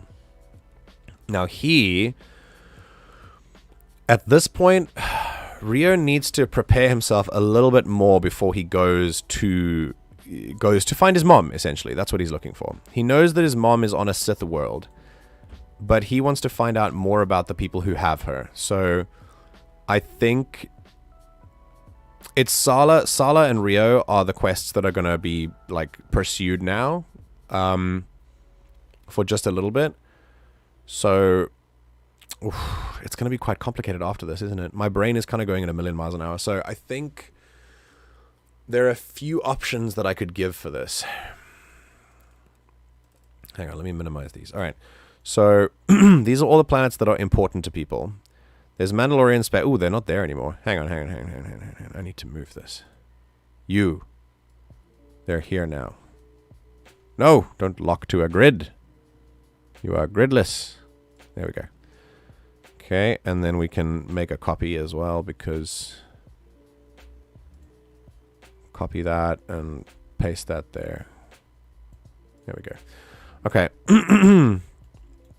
So, for example, Korriban is a place. Drummondcast is there too. The Vajun they've been to. Mandalore they don't really need. Lantilles is Brental is a thing. They've done the thing on Brental. Well, they're almost there because Brental is where Sala's quest is taking her. So they got a lot of possible places to go. I would say if I wanted to connect it with Sala, we would go to Brental. And if we wanted to connect it with Rio, we would go to Dantooine. Because Rio needs to search for... although Rio's quest is taking him on a slightly different path these days. So it could be... it could be Ilum, because Rio's been looking for a crystal for his lightsaber. He's been looking to find one. And depending on the choice he makes, basically Rio acted on his fear last session. And depending on the choice he makes here, he's going to get another offer to commit to this path. And if he turns away from it, he'll be okay. If he doesn't turn away from it, he's going to walk the dark path. And he's going to do dark side stuff. Until he decides that he wants to redeem. But there's no... I'm going to give him consequences for this, because he can't just... The Grey Jedi is not a thing, guys. He can't do it. There's no... And if it's the people who believe that they can do it that are the ones who are the most deceived by the dark side. The dark side loves the fact that people think Grey Jedi exist. So if he does go to the dark, he's going to start being attracted to the crystal that he has, the red crystal. He's going to try and bleed it. And that could happen inside the session. Okay, hold on. I'm going to put that in there. Rio's offer. The offer causes him to bleed his crystal in the middle of the battle. Everything freezes except for him and the crystal. And he just sees fear and anger, fear and rage in the Imperials around him. Okay, cool. He has a crystal, but it's already red. But now he's going to bleed it again in like another way. Use the powers from before. I wonder if I can actually find those again. So we were going to go... Hang on. Campaign notes. No, party notes. Story hooks. Rio. Okay, so these are all of Rio's notes that I have for him. There we go. This is the Hilt story. There. Purifying the Sith Crystal and re-bleeding the Sith Crystal. So this is re-bleeding. And I think this will be a good moment for Shi'ar to come in.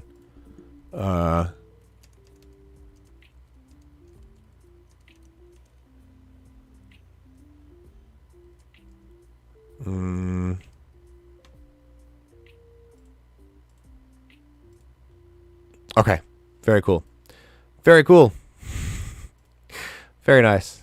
Hold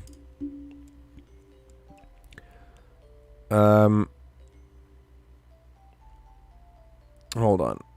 Who's the fifth person? Oh, no. Yeah, there's still 5 people watching. I don't know if it is a person, but I don't really care if it's a player at this point, because they've seen the sign. The sign is here. How close is Kobo? I don't actually know where Kobo is. Let's have a look. Where's Kobo? Star Wars Kobo. I want to place on... Like, is there a... Oh, we don't have a coordinate for it. Yeah. We don't know where Kobo is. We just know it's in the Outer Rim territory, which is huge, by the way. Like, it's here. From here, all the way around to here. That's the Outer Rim. It could just be everything there.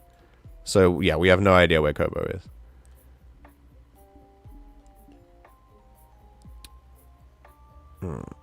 It's serving Rio. His mom, yeah. Yeah, he's still looking for his mom, Fly. He knows where she is. but he also knows that if he goes to find her now, he will die. He feels very unprepared. So I think it means you can decide where Kobo is. Yeah, you're right. I'm gonna, yeah, you know what? I'm gonna put Kobo is wherever you want it to be. But yeah, he knows that if he goes to the place where his mom is kept right now, he's not strong enough. He wants to prepare himself first.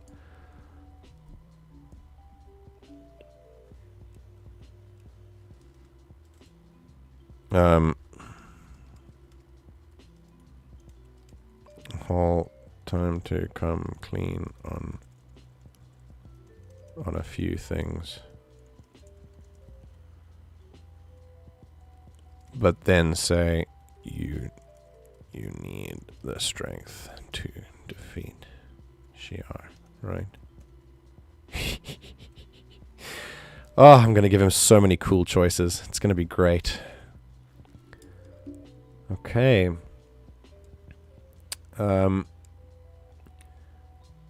Rio the Blue Macaw. Ah, yes, the name Rio, like with the parrot, the movie from Brazil. Or repurification, white saber time. He wanted to try. Let me tell you about that. So hold on a sec. Okay, so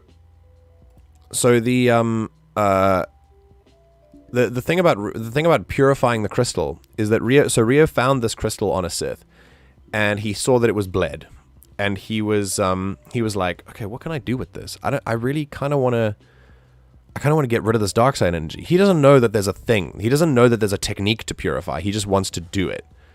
And we talked about it out of character, and he learned that as he continued to try and connect and sort of connect and feel the crystal, he felt that it was calling out for some kind of help, that it had been dominated by whoever bled it, but he wasn't strong enough to do it yet. There was some piece of knowledge he was missing. He spoke to his old Jedi Master, who asked to meet him in person. And she offered to help teach him one of the ways that he could do it. And he hasn't gone to see her yet.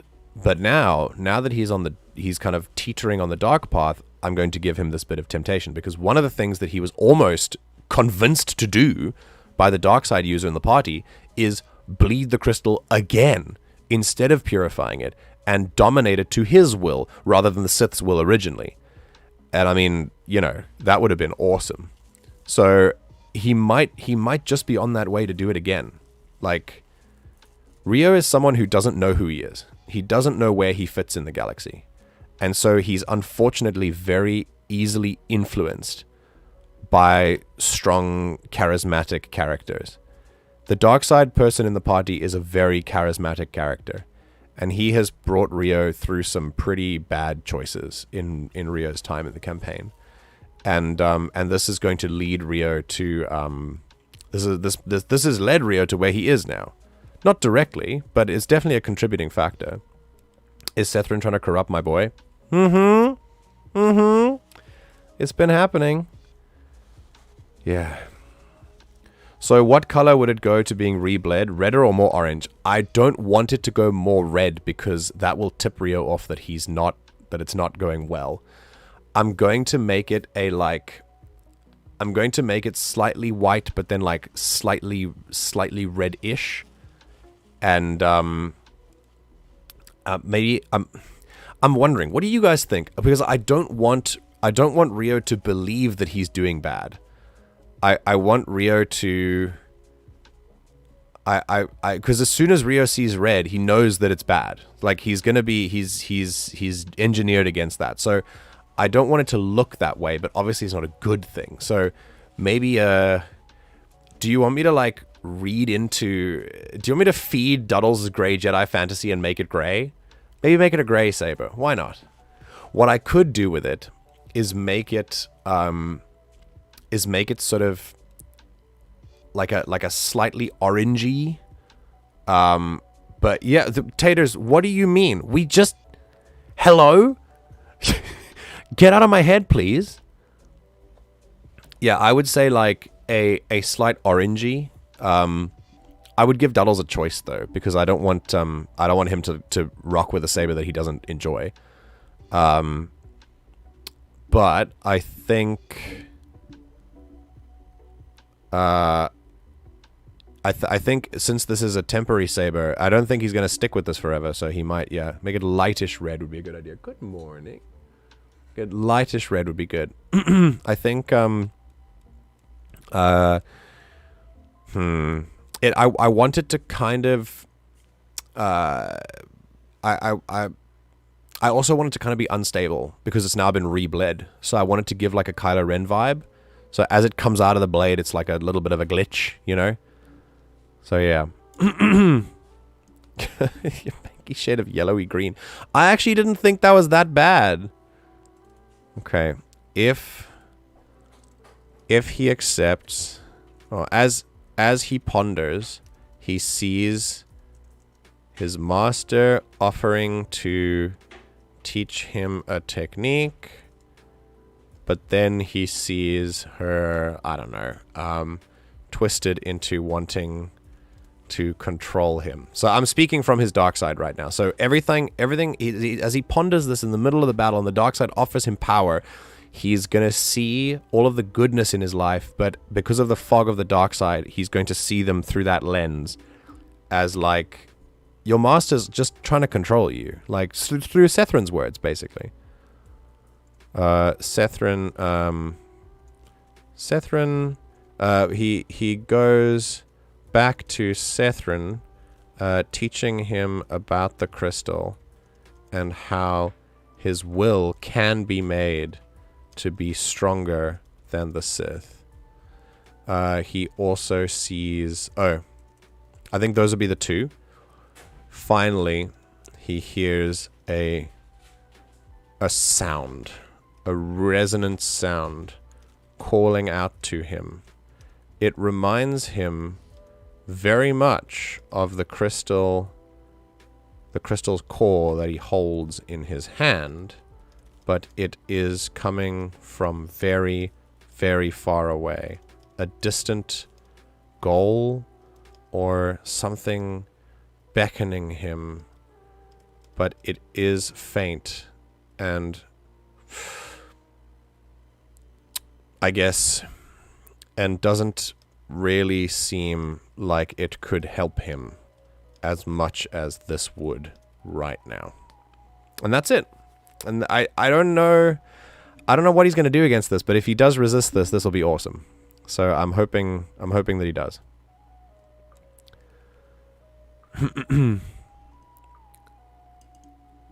Have it do that thing Ray's yellow one does, where it sputters blue before going yellow, but it sputters red before going to its natural color. That would be awesome, actually. Okay. Yeah, I'm gonna go if he re-bleeds. Hold on. Party notes, story hooks, Rio. Okay, so if he... So this is me, by the way. When he decided to build the lightsaber, I gave him the option. Then I gave him the hilt story. If he purifies the Sith crystal, this happens here. And then I put... Of course, Rio has been reading Sith text given to him by Sethran for some reason. If he wants to try it that way, it is possible by following the Sith scrolls. So that was me going, hello? Why? Why is he... And I did it again. If he wants to try and cleanse the crystal, but he needs to go away from that, if he pushes on, somehow, he will give himself into the dark side. Like, yeah, it's wild. Okay, so... Okay, my original idea was if he re-bleeds the crystal, it'll come out a darker and more pure red than anyone has ever seen. So I'm either going to go very full, this is the price of your power, or I'm going to go, this is maybe like a little bit deceptive. So I'm either going to go, this is now very red, or it's going to go, it's going to be like less red. Yeah. Bless Robbie's character. I love how even your notes are like, Rio, please. Yes, you should see, like, when characters do things, I put in just little notes for myself to remind me of how it was and how it went. No one sees these, except you guys now. Do you follow the saber color meanings? They're different everywhere you go. I prefer to think of the canon way of thinking about crystals, because I don't want to like, sort of restrict people to like one color if they're only this kind of person, you know. I don't think that crystals respond in color to your personalities. I think the crystal will respond to your personality, and the color itself will happen. I like to give people a choice of what color they want to do with it. But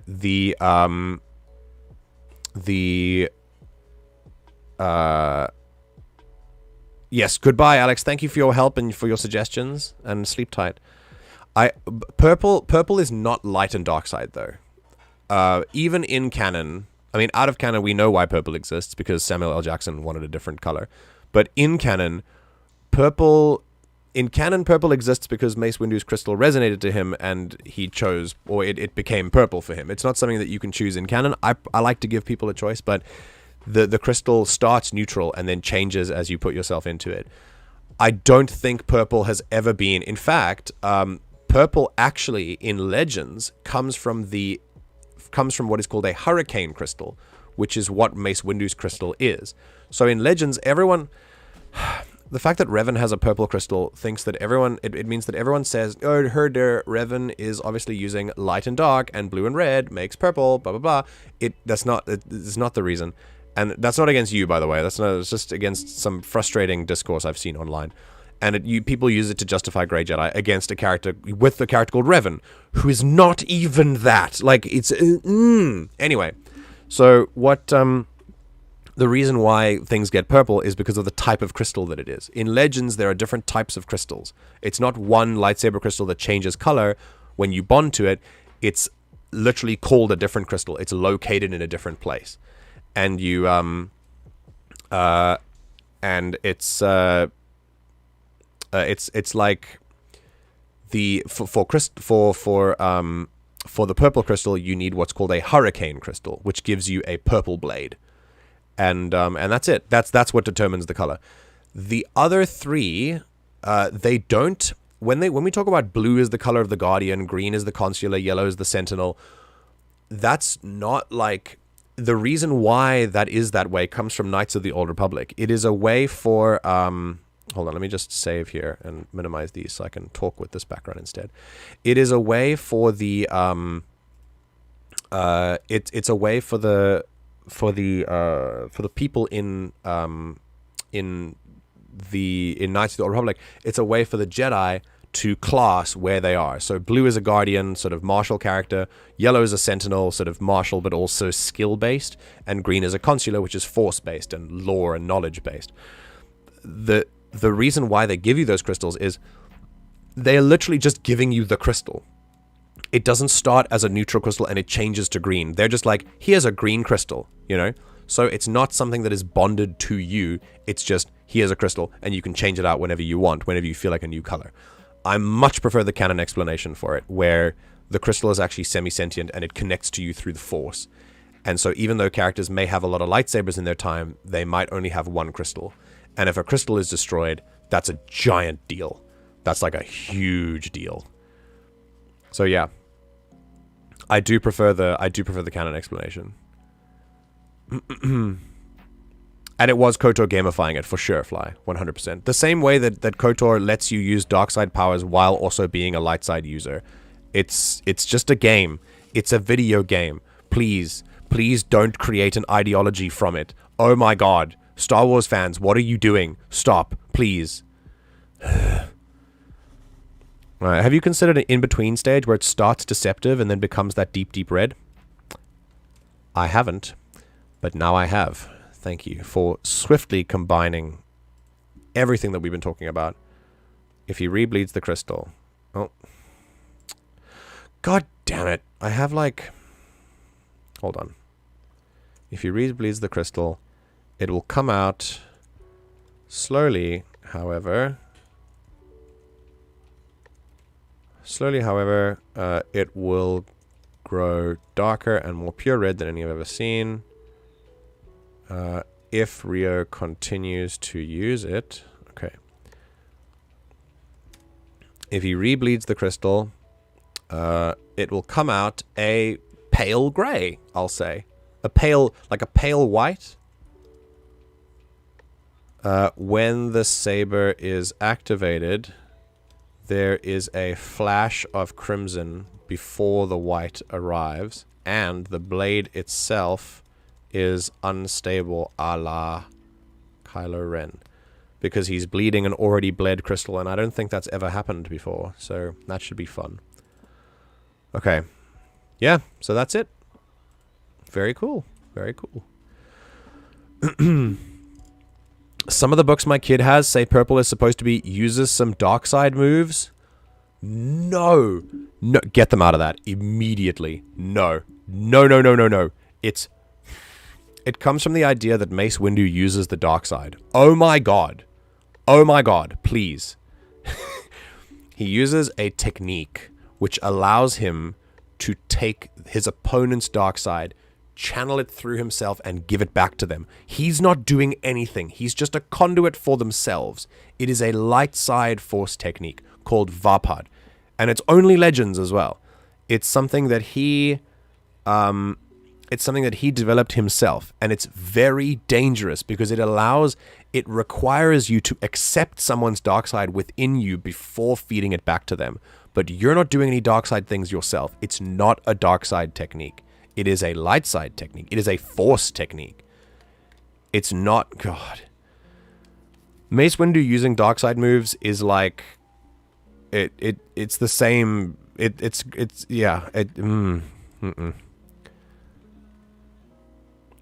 irony of it's just a video game while we're talking about movie lore. I mean...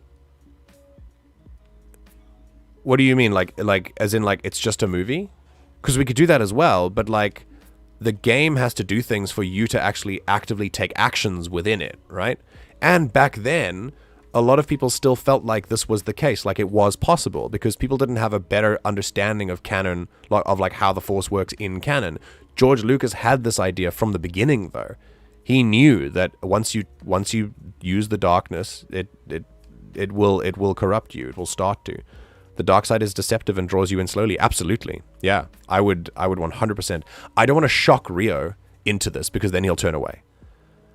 And not that I want him to go down the dark path. I want him to feel like he's doing good. I want to hurt him. Yeah, I was thinking the same idea as Fly, like it turns a deep purple that changes to red. I will ask. It started with a gray, but I'm going to ask Duddles what color he wants it to be. And then it's going to flash purple just before it gets to that color. Mace Windu, the whole Mace Windu uses the dark side is very much like saying Uncle Iroh can bend lightning. He can't, he just redirects it. I was going to make the same comparison to lightning. Now, I haven't seen Atla, but Yoda does this too. Yoda has done this when Palpatine shoots lightning at him, he absorbs it and then shoots it back. That's not the dark side. He's using energy absorption. But yeah, if I think, I do kind of, I have a surface knowledge of Atla that does make sense. I know who Uncle Iroh is, and I feel like I would enjoy him as a character. But yeah. Yeah, Fly, I've had a different upbringing from you, and I've been exposed to different media. Not my full name. Oh, God. All right. Cool. And that's Rio's offer. Now we're going to talk about the doctor's information, and then we're going to stop and we're going to play some Skyrim. I know that it wasn't voted for by the majority, this tabletop stuff, so I'm sorry if it's gone on long enough that people was, if people were, thingying. But yeah. I can just hear Ash shouting your full name. Wait, this is the media? Alright, I'll watch it, I guess. I just don't have a lot of free time. Like, besides streaming and stuff, I don't know. I watched Atla as a 30-year-old. Alright, okay, guys, I'll watch it. Don't bully me. I need to pick a planet for this.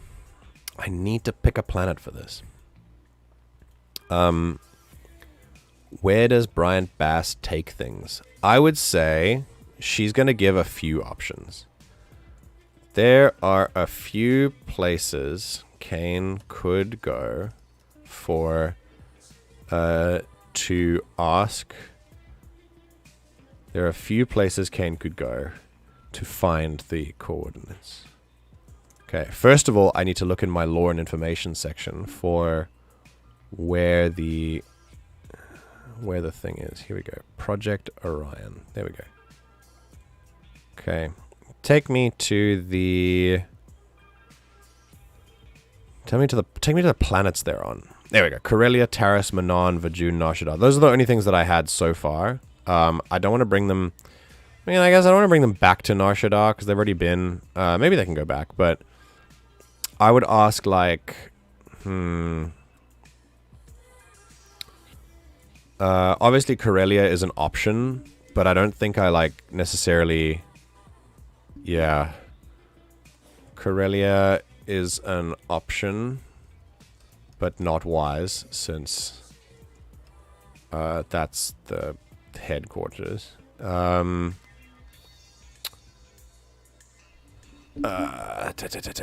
Where else could he go? I would send him to...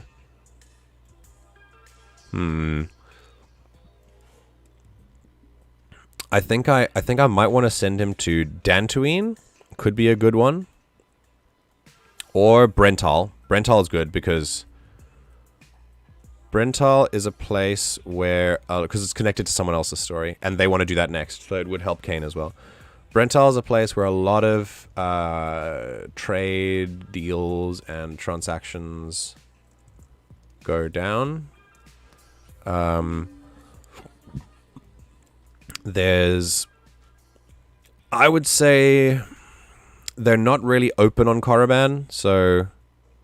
So I would say, not really Korriban. I think I would probably put them... Nar Shaddaa is not a bad idea, but like, I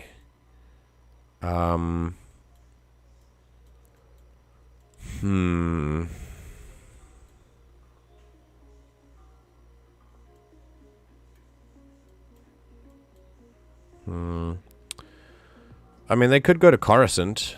Coruscant is a place that they could go. Coruscant is always an option too, but I think Brental will be the one that the place that they go.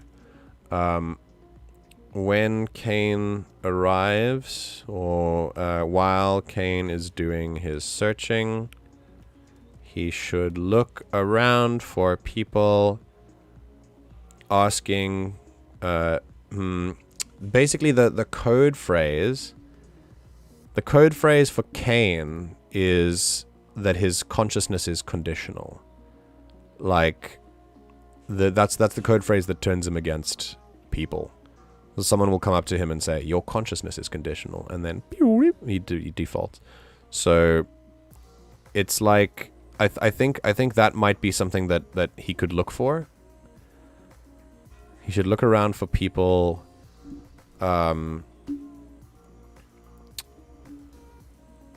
Asking either for maybe conditional consciousness, or something else. It basically what they're looking for is their core beliefs. They're waiting for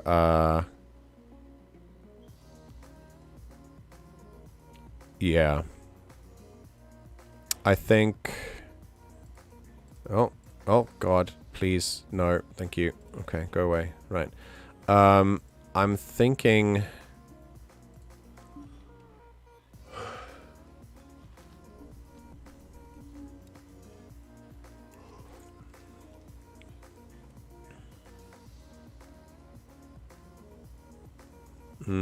Orion is often there looking for buyers or researchers.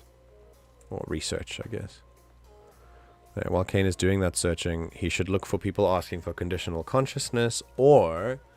I'm not going to say something like... These guys believe that they are eliminating all wars, and that made me think of, like, the final solution to war. But looking around for people making trade deals based on something called the final solution is not really something that I would like to involve in my campaign, so I'm going to think of something else. I think...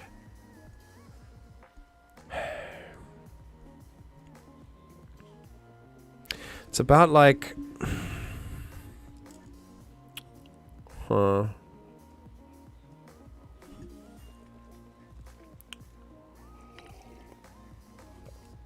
Let me read the chat so far. Atla is generally what I tell people to watch to understand the fundamentally who I became as a person. Okay.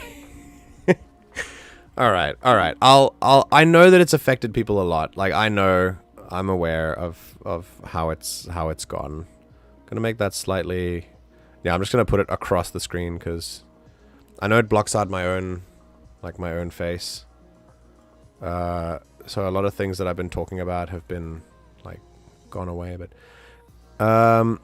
I'm shocked because you would vibe with it so hard. I mean, I feel like I would, so, you know. Season finale Sokka is, like, the guy. Oh, goodness. Alright. Based Narsh, let's go to the slippy slops. Oh, stop. The slippery slopes. No. They've been to Narshada already, so I'm not sure if I want to take them back.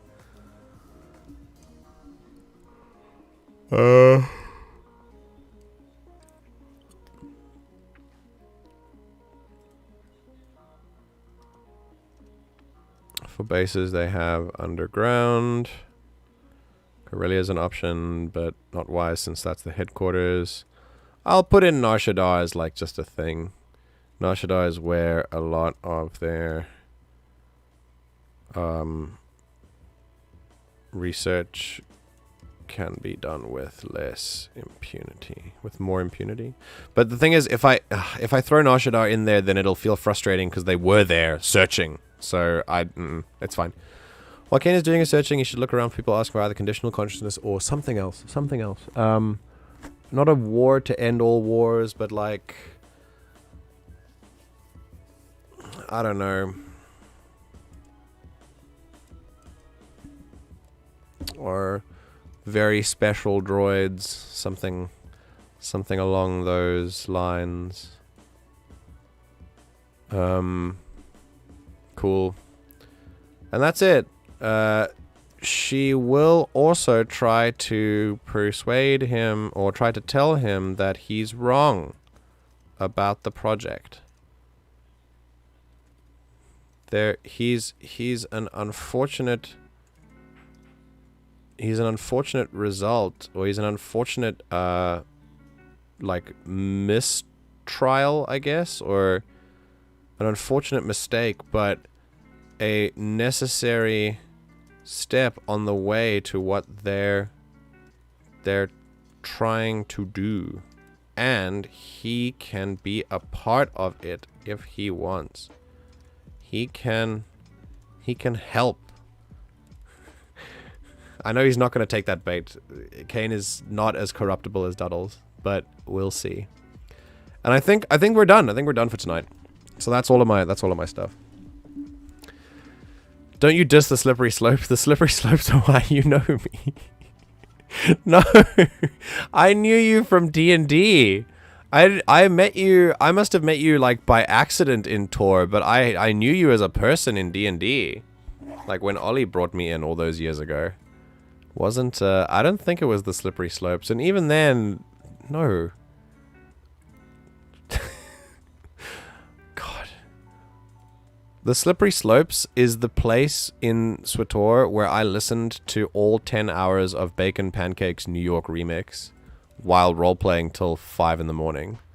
That's what I did there. Yes, I know. I know how you got there. Okay, alright, so I know you because of the Slippery Slopes. Alright, fair enough. Thanks, Slippery Slopes, for introducing me to this weirdo, I guess. And no more spoilers. Yay! We're going to play Skyrim now. We're first going to take a break.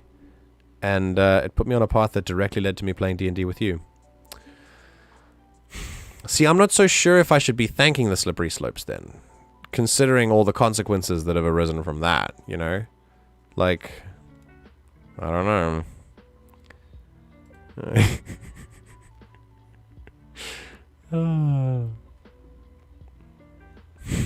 Like, you know, Heart died, right? And that was only because, like, I was playing D&D with you. So, I mean, it is, and because of that, it's, you know, because of the slippery slope. So technically, I would say this is your fault for Heart's death. I think that would be fair to say. Yeah. Well, of course, I'm glad you accepted. Okay, so give me a second. So here's what we're gonna do. From now that we've got some good lo-fi playing, I'm gonna turn that shit up, and the next thing we're gonna do is play some Skyrim. So, I think I'm gonna take a quick break. We're gonna come back. I'm gonna be like maybe 10 minutes, and when I come back, we will play some more Skyrim. So just give me 2 seconds while I open up my mod organizer. I've completely forgotten how to play this game. We'll find out later. I have like a series of controls that I have here, but here, let me just refresh them quickly. So if I look like bum bum bum bum bum. Oh, okay. So we got clock with C, HUD with X, scroll speed with G. We've got dodging as mouse 4. The third person cycling, that's for like cycling third person speed. We've got dual wheel parrying. We've got followers. Vitality status is V. The lantern is L. Okay, cool. We've got horse whistling. Okay, cool. So all of this stuff is here. I'm going to keep this open. And for the rest of you, I've made friendships through friends that have lasted longer than the friendships with the original friend. I mean, this is fly for me. I've made friends indirectly through fly, and many of my other friends who I have now that have now lasted longer than the other friends that like led me there. RPing in SWTOR led me to meeting my ex, who I followed to ESO RP, which led me to meeting other friends who I dragged into D&D Obsession with me, where I met MJ. Hey! Don't have the X, but I do have MJ. I'm winning in this situation.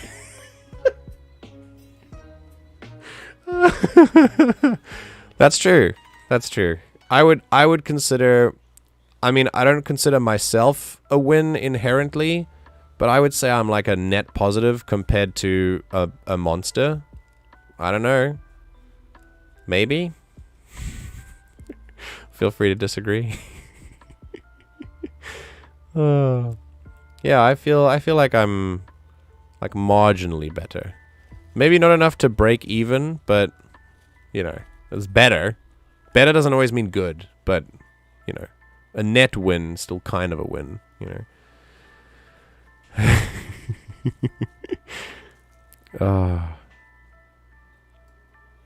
I consider being friends with your win, MJ. You are a fool.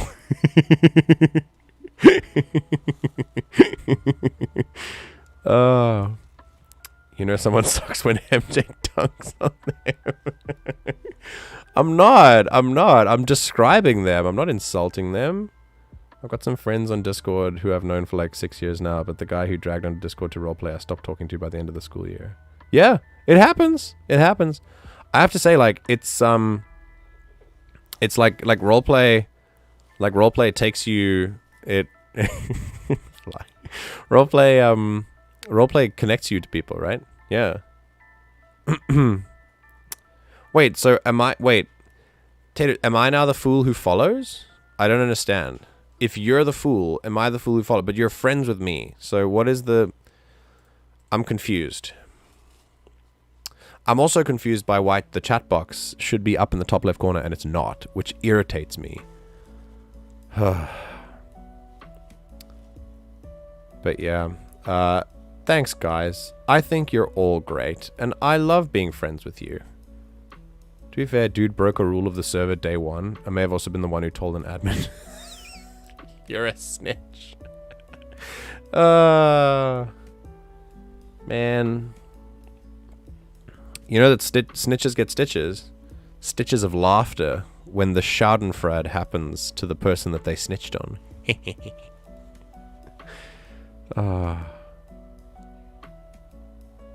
Not a snitch, I'm a snake. I don't know, I feel like that's worse.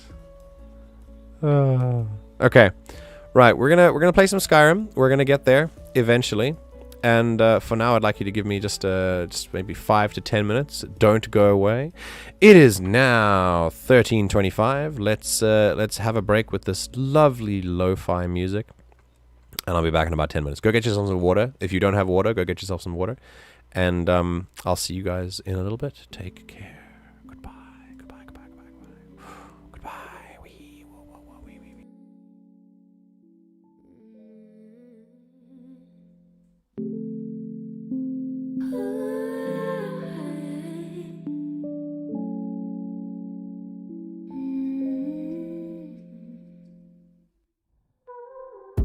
Master of the sun, memories falling on concrete,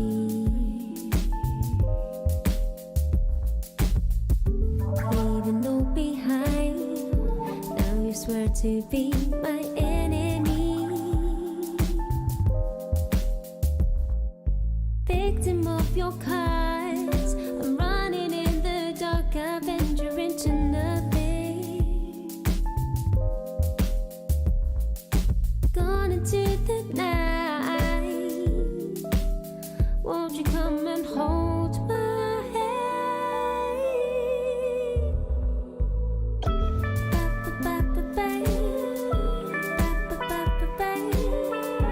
Master of the sun, master of the sun.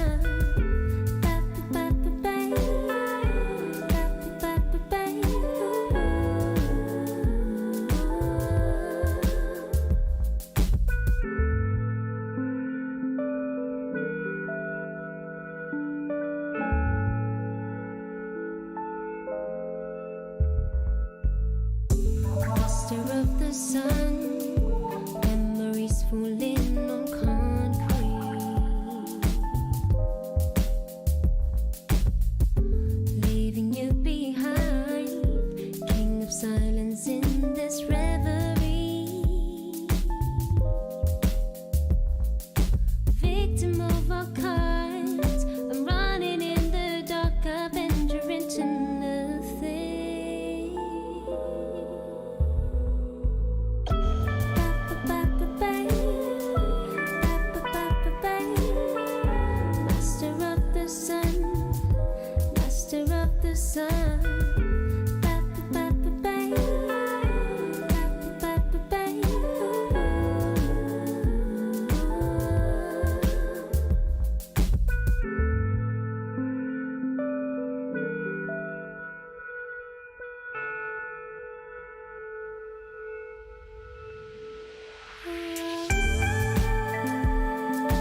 What time is it, friends?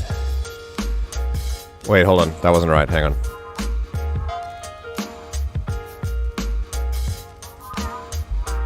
Yeah. What time is it, friends? It's Skyrim time. That's what I'm talking about. Yeah. Hey, girl. I got something real important to give you. Is my dick in a box? Tell me someone's seen that song and so that I'm not just being weird. Oh. Wow. Thanks for waiting, everyone. I truly appreciate you being here and waiting. I'm back. And it's time for us to... Yeah, I am just weird. It's a Lonely Island song. They're not super relevant these days, but this was still pretty fun. All right, so we're playing Skyrim, guys. What the hell? This is so cool. Banana bread 주세요.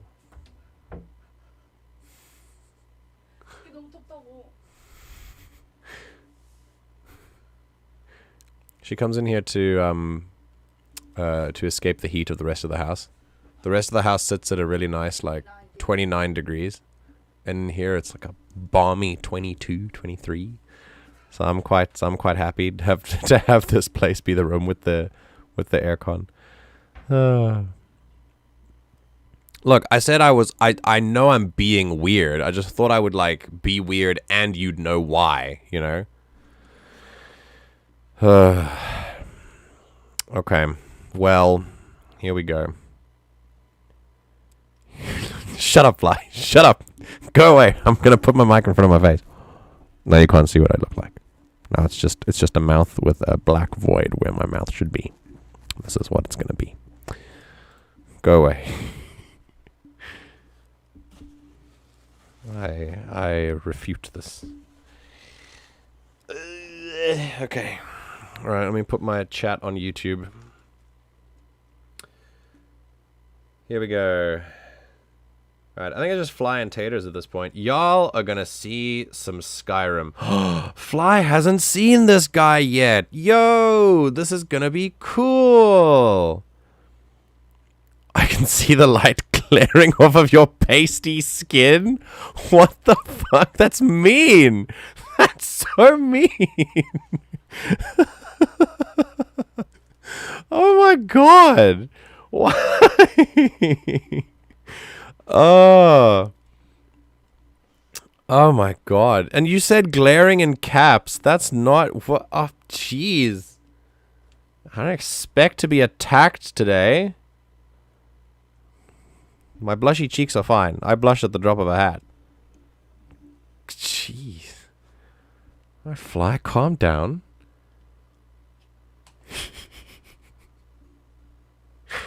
Oh, goodness. Alright, listen. The guy that you don't know yet is Dulugash Gromagak. He is a nerd. He's a giant nerd. I can blush on command. Yay, acting. What do you think about when you can blush on command? Like, does a thought pop into your head? Do we get to know... strong start. Do we get to know, like, who... Like, what thought makes you blush on command? Because that must be quite a thought, you know? Alright, so we're here. We're doing, oh god. Oh god. Just load the game, please. Okay, we're good. We're good. We're good. Wait, are we good? Oh, okay, we're good. We're good. We're good. Alright. This is where we left. Yo! Okay. Okay, so we left off there. Okay, I'm gonna go to gaming. We're gonna start the game. We're gonna turn the volume up. No! Oh, no! I didn't want to click mods. No! Creation Club, go away. Literally everyone asks me that when I say that. I mean, yeah. There's no thought. I just think about... What do you want? Oh, am I gonna... Sorry, no, you need to understand the context. It's not just that she was here. She started, like, giving me bowls of banana bread, but then, like, taking them away as I reached for one. Which one do you want me to take? Okay, I'm gonna go with... Can I take both? Thank you. Look. This woman who has never made banana bread in her life, who's never even tasted banana bread before this, makes this. And it is literally the banana bread. Like, it looks, it tastes restaurant bought. Literally tastes restaurant bought. Yeah, that's very impressive. Not a single thought behind those eyes. I can barely blush normally. Yeah, it looks like it's got like little... It's got like... It feels like bread. It's like super soft. Look at that give, right? Like I can squish it and it'll come apart. Like, but it's not flaky. It's like... He says as a flake comes off. No, it's like... It's not really flaky. It like... Oh, there it is. Okay. It like comes together. I'm going to break off a piece. Hang on, here we go. And then we can try some. I did have some yesterday, but we'll try again. Oh, she put nuts in it as well. Mmm. Mmm. Mmm. Ah. 사랑해. Mmm. Nom nom. Oh, that's delicious. I'll come back to that later. Mmm. Mmm. Mmm. Mmm. Mmm. Oh, yes. We love. Oh, banana bread is so good. Oh, man. The fact that you're always pumping it up is the best. Listen. Just because we stan banana bread making queens. All right, that's just how it works. That's just how it works. All right, I do need the audio settings up. There we go. We can turn this up now. Up to there. So,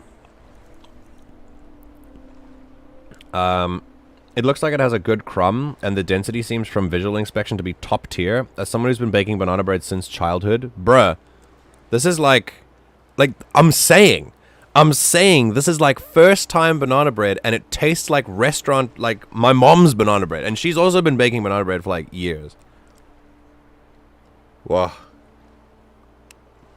Wow. I'm losing my mind. God, it's so good. I can't eat it though, because then my fingers are all greasy. Hang on. I want to play the game. And what game is this, might you ask? This is Skyrim. With no fewer than 898 mods. And it's a stable game. It's crashed once.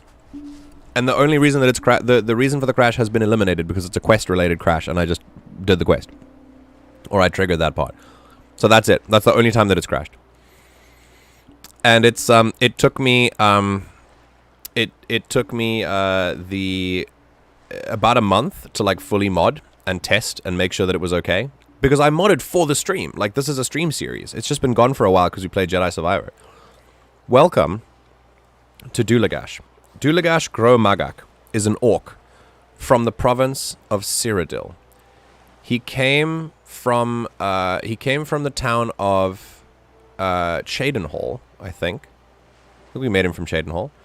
And then but he started his story in Bruma. Tired, cold, and running from something. In Bruma he stayed for maybe a week, which is where we started the game, because I have a mod that creates Bruma for us. So we were in Bruma. He interacted with some people, learned about the world, but what he really wanted to do while he was running away from who knows what was move north. He wanted to get to Skyrim. And everything in him was just trying to get here. To the College of Winterhold. He was there for his own reasons, but they soon became clear as we started to trek through, as we started to survive in Bruma, we tried to find a way to get across the border without getting stopped by an Imperial patrol. We learnt a lot about the war. We learnt about who the sides are and why the war is going on. We are not interested in it. And then, finally, we made a way through Skyrim, through an old smuggling tunnel called the Serpent's Trail. You know what? We're going to use the map for this one. So, we've been a long way. That's awesome.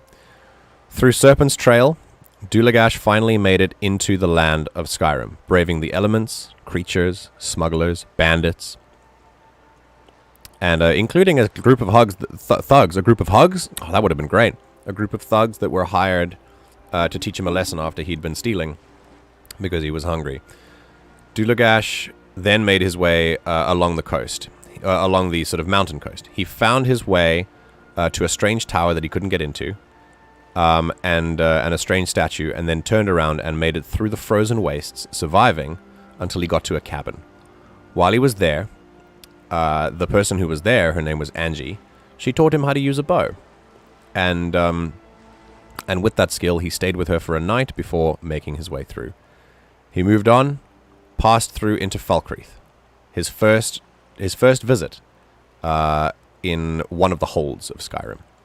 He spent about maybe a day or two in Falkreath, looking around, getting supplies, getting more camping gear, until he made his way through here. He didn't go here, but we did discover it. On his way further, he's heading north. He knows he's heading north. So at some point he knew that he was going to find a way to go through and around this giant mountain.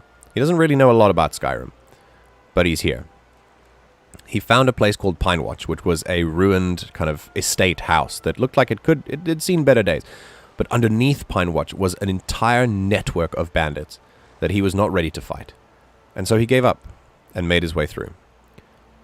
On the way, camping maybe another day, he finally made it to what he would hope was a place with a carriage that could take him to Winterhold, which is where he could go to the college and be a mage. On the way here, we found out through his backstory that we created also that he was actually running from some people in Cyrodiil who were looking for him. And as we found out later, that may be a group of mages known as the Synod. We're not sure why he's running from them. Well, I'm sure, and Taters is sure because they were here when we created the character. But we know that he's running from the Synod. And we know that he's looking for a place to lie low. And also grow in his ability. We know there's some darkness in him. And we know that he's going to the College of Winterhold to learn magic, to unlock his potential.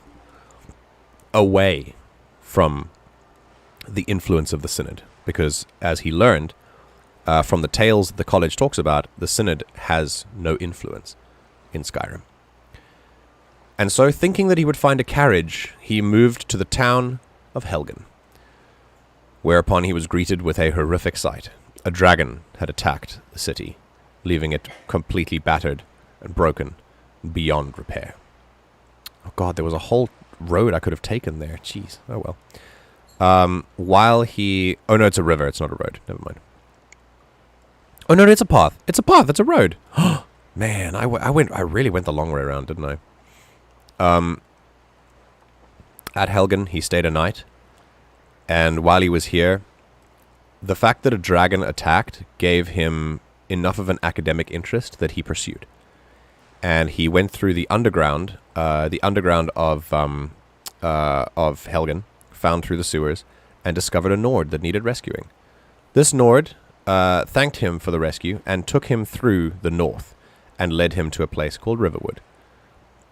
Where at Riverwood, Dulugash learned very much about the war that was going on currently between the Stormcloaks and the Imperials. And after being offered a place to stay after rescuing his new Nord friend, he did. And he spent a few days in Riverwood just catching his bearings and living in a place that was not freezing cold and hostile all the time. Once that was done, he bid farewell and after doing a number of...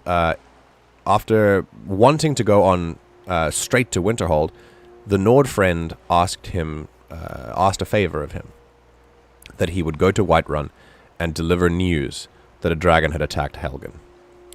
And Dulugash reluctantly accepted, because it was on his way anyway, and Riverwood didn't have a carriage, so Whiterun would.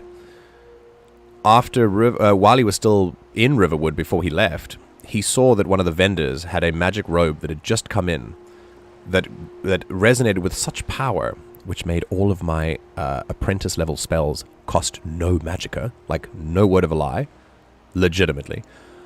He couldn't turn that offer down, and so he did something for the trader.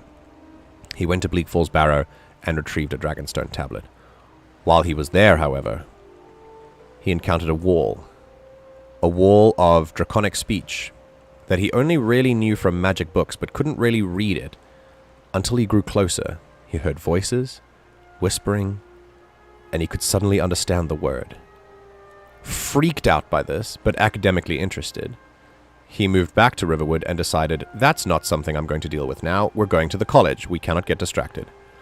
And yet, it did not seem that this strange, draconic mystery was done with him. For once he arrived in Whiterun and did a few things around the city, it was once he reported to the Jarl that there'd been a dragon attack at Helgen, that the Jarl, without further ado, directed him to his steward, his mage. To which Dulugash couldn't really refuse, even though he kind of wanted to, but it's a Jarl. What are you going to do? He's not going to piss off a Jarl by saying no, so the mage told him about the Dragonstone. The Dragon Claw he gave to the trader here, but the Dragonstone he gave to the mage here. And once the Dragonstone was retrieved, Dulugash was all ready to go on his way. He bought a few books from the trader, and that was it. But then the Jarl came in and said that a dragon had been sighted outside Whiterun. And both pressure from the Jarl and curiosity got the better of Dulugash that day. He went to the Western Watchtower with a group of Whiterun guards and fought, and defeated a dragon. When the dragon died, something that Dulugash can't quite explain happened to him. Something that he's not interested in finding out about. Something that he wants nothing to do with. Everyone started calling him the D word. And he's just not interested. He wants to get to the college. He wants to be safe. He doesn't want to draw attention to himself. And so when he went back to Whiterun, he ignored this mysterious loud voice that called to him from the mountain. He said thank you to the Jarl, and as he left, he was all ready to go to Winterhold when it seemed that after what he had done, first Helgen and now the Watchtower, it seemed that the dragons were not happy with that, as not one, not two, but 3 dragons attacked Whiterun at the same time. Dulugash ran. He stole a horse and ran as far and fast as he could, across the countryside, through mountains and valleys, across rivers, until finally he evaded them and made it to a place called, a city called Windhelm, where once he was there, I believe he used the carriage. Once he was there, he said goodbye to his horse. He left them at the stables just so that it could be safe, I guess, and he used a carriage to get to Winterhold, where he arrived, finally, at the college. He enrolled, he registered, and now our friend Dulugash Gromagak is now a proud student of the College of Winterhold. He's made it across the entire continent of Skyrim, the country of Skyrim, from Bruma all the way here, on foot, no fast travel, except for the carriage, obviously, but he paid for that. And we're now in the College of Winterhold. We have now been a student for quite some time. We are reading books, we're learning spells, and we're having a grand time. We were attacked by dragons again, and Dulugash found out that the dragons did follow him here, and that he can't hide forever. But for now, at least, he's going to try. Because he does not want anything to do with this grand Dragonborn destiny. He just wants to learn magic. He wants to grow more powerful. And there's still that hunger in him, that interest in more knowledge that draws him to this dragon mystery, at least from an academic perspective. He's done one task for the mages already. He's just done the second. He's now going to go back to the college and continue doing sort of introductory tasks for the mages. And that's what we're doing right now. And that's it. Yeah, there is a... yeah, the crash was massive. It did kind of destroy the quality of the stream a little bit. Because it did crash every time I walked into a certain area. And the area was kind of important. Banana bread! MJ wrote a whole backstory for Dulugash? I did. We did. What do you mean? You helped. Bro, you were great. It was in the first Skyrim session. A group of hugs. I wish it was a group of hugs. You know, that's what Dulugash needs. He just needs a hug. He stayed with her for a night. Listen, she only had one bed, so I don't know where she slept. Your man is really having a time. He's been through a lot to get here. He's killed a lot of people, and he's not happy about it. And there we go. This is what Dulugash has experienced so far. And for the last hour of the stream, after he's finished the task for his mentor by defeating one of the instructors, by defeating an ice wraith, he's going to investigate this. Because he saw this buried into the side of the mountain, and now I'm a little curious. Because that's the other part about this series that I really enjoy. And that is that Dulugash, he has a voice.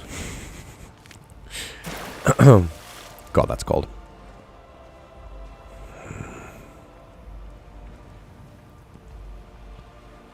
I don't know why, but this is giving me a really weird vibe.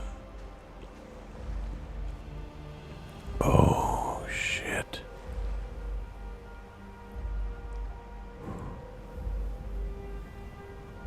Why am I hearing drums?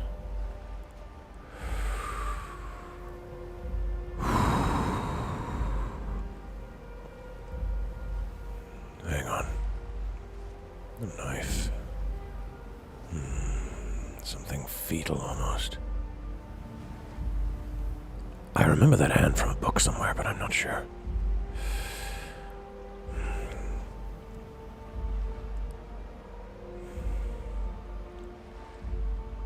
What happens if I...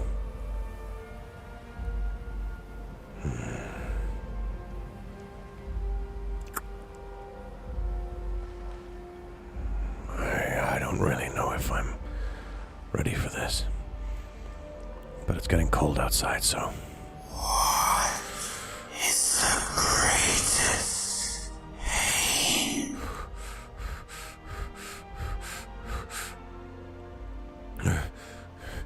What the fuck?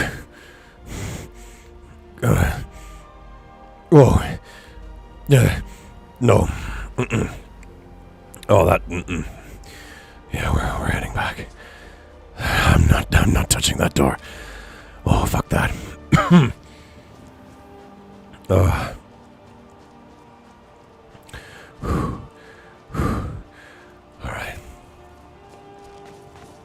Let's go back to the college before we freeze to death out here.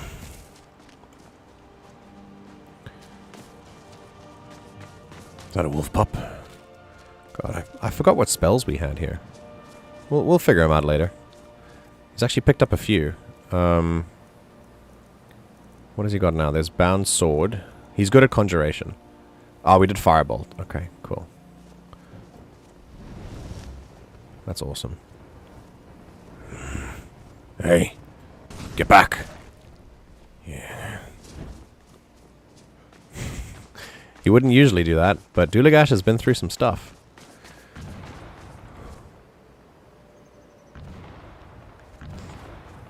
The fuck is going on now? Is that magic?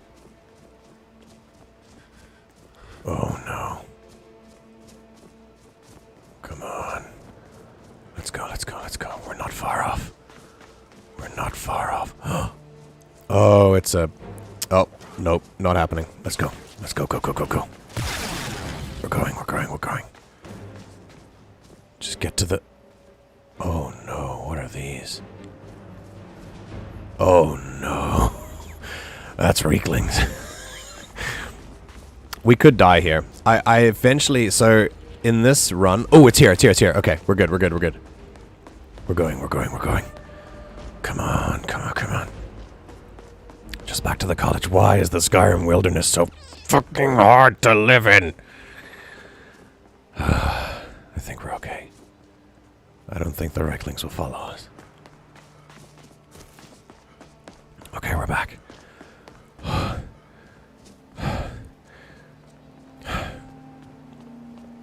We're good. We're okay. I need a fire. Hi.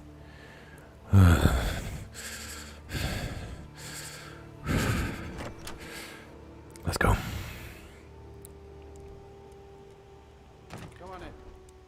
We got warm food, warm drinks, warm... Alright. I need to be careful before I breathe too hard, because if I breathe too fast, like I've hyperventilated before. Like when I on stream, if I breathe as Dulugash like in combat, I make myself lightheaded. So I'm gonna try not to do that. But essentially this was intended to be a roleplay campaign. Like a little mini roleplay story where I'm good with like I think what it turned into was like a hybrid, because I can't keep it up because it will just it kills me to like play a game actively and roleplay as it does something to my head. It makes me so tired. Like it's just a lot of energy. Because obviously I'm not going to roleplay casually. Like I'm giving it my all. So obviously that means that I I do damage to my brain. So yeah, it's kind of like a half and half. But when Dulugash does something, he'll comment on it and stuff. But mainly, what I want to do is just showcase this amazing game, this timeless game, and play as just a dedicated character and do things that they would do, you know. And yeah, you guys are along for the ride. So this is the Skyrim Chronicles. Welcome. My needs are there. I have on the bottom right. You can't see them, but I have food, drink, and sleep. And then the compass is there. I can turn that off. It's currently evening, so I should probably make it back before I freeze to death.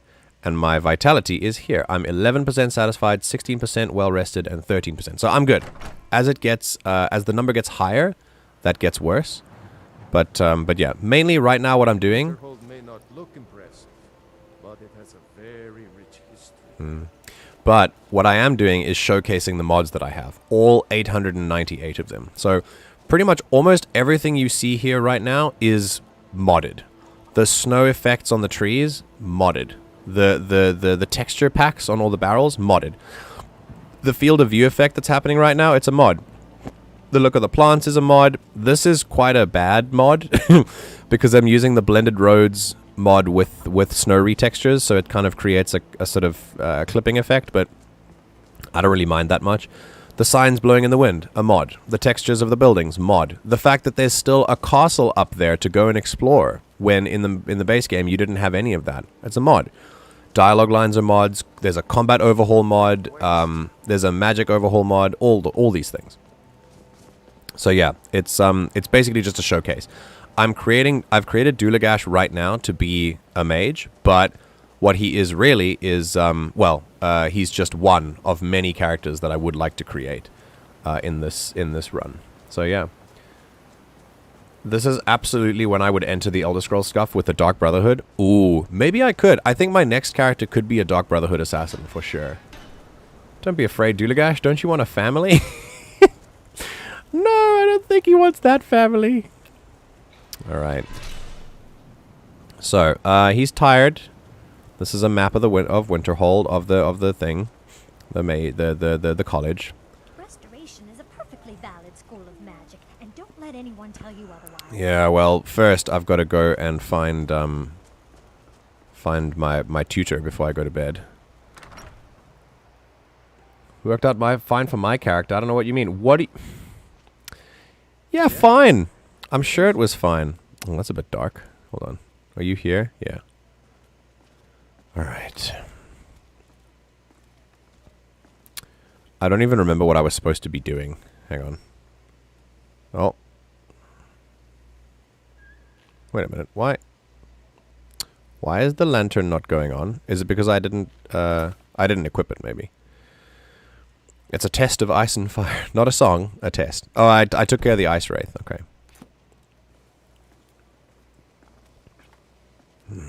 It's a fine job as Master Wizard, I suppose.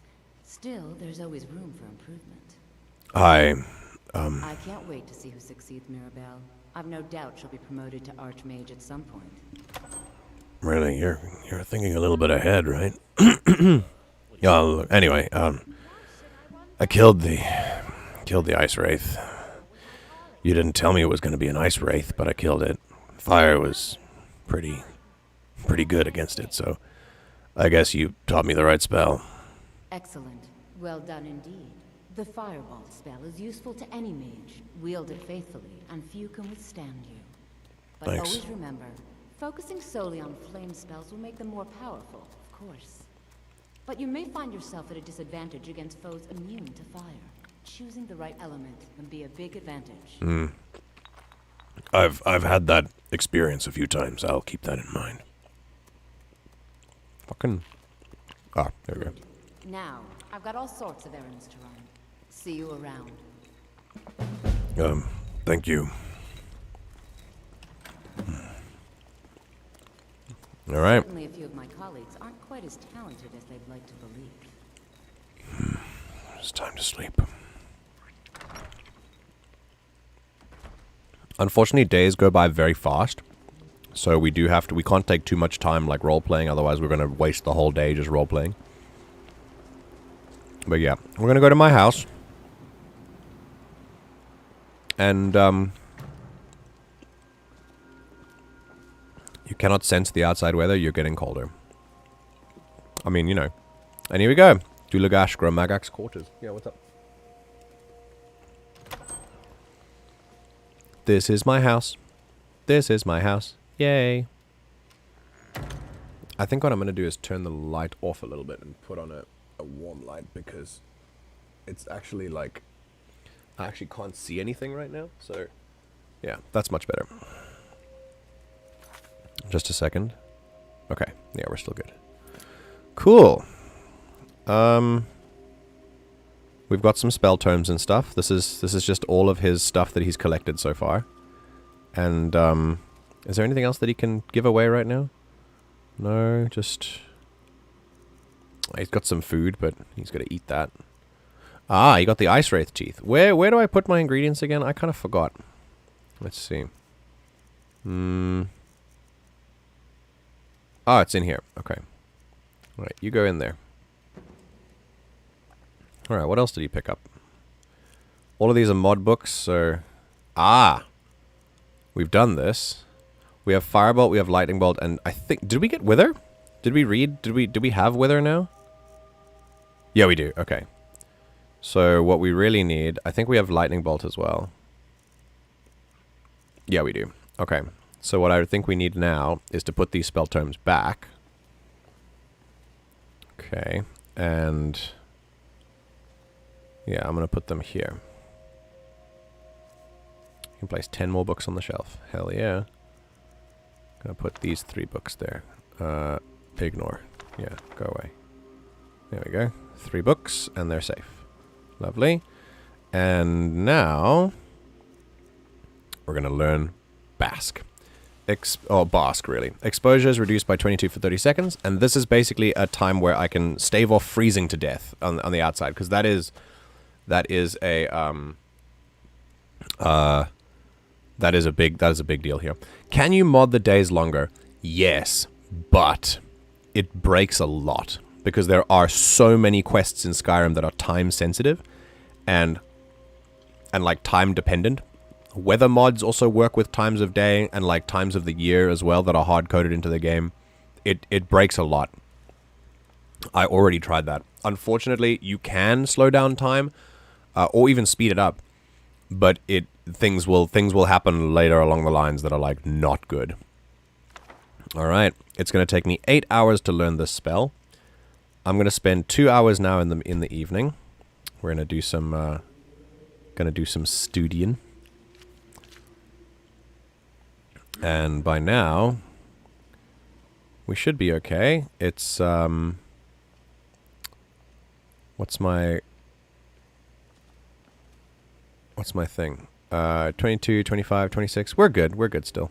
Yeah, we're fine. We're a little bit hungry, but it'll be okay.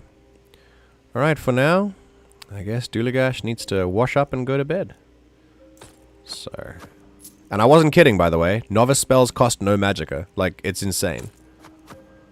All right. Yes, Dulugash. We haven't seen him in the light yet, like in his full glory, but this is what he looks like. I don't know if you can really see that, but he's a little bit dirty, so we're going to wash him quickly. We pretend that one of these buckets in the at the back like has water for him to wash in because there's no actual place to wash. So this is what I do. Hang on. Wash and rinse. There we go. Here we go.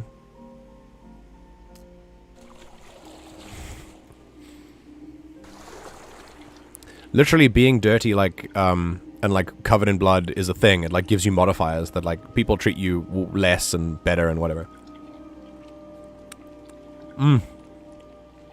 Like it decreases your speech skill or something. It's amazing. The mods that I have are wild. I mean, it took me a month, so I'm quite proud of it. There we go. He's done a wash, and now fully clean. He can just get into bed. Before midnight, even. And there's another mod that puts the blanket over you as well. I don't know why I'm getting up right now. Let's get back in.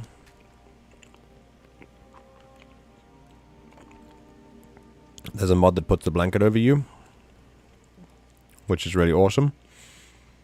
So that you're not just sleeping on the bed, you're actually sleeping in the bed. And there you go. We're gonna give it a good. Dulugash wants to keep going, so he's gonna get a good 6 hours. Wake up at 6 a.m. and get to studying. All right, here we go. Wake up time.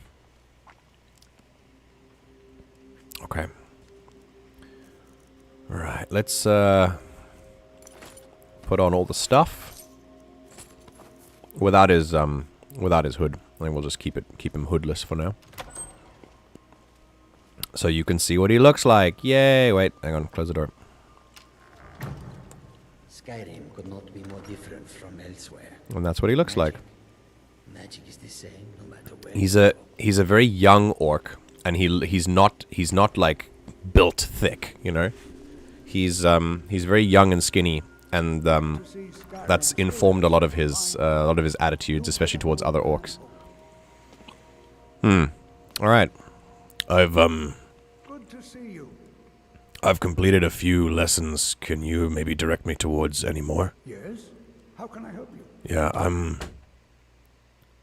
I want to know where. You know what? It's fine. Showing objective markers sounds like a hassle. It's fine. All right then. Yeah. Sometimes the dialogue options really match with what I'm saying, which is really awesome. So yeah. Alrighty, these are all the apprentices, so I'm not gonna check them out, but there is food up here, which I am gonna check out. I'm working on some very important research, I assure you. I have eaten a lot of this food, so I'm really hoping that yeah, I'll take that. Search this barrel and nope. I'm not just gonna drink oil. It sounds awful. Yeah, we could take an apple or two. Sounds good. Yeah. All right, here we go.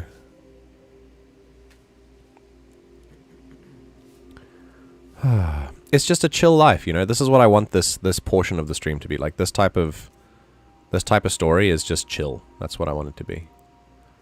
Okay, we're gonna we want some of the farm bread. And let's see what I've got now. Okay, my hunger is still in the yellow, so we can finish the bread.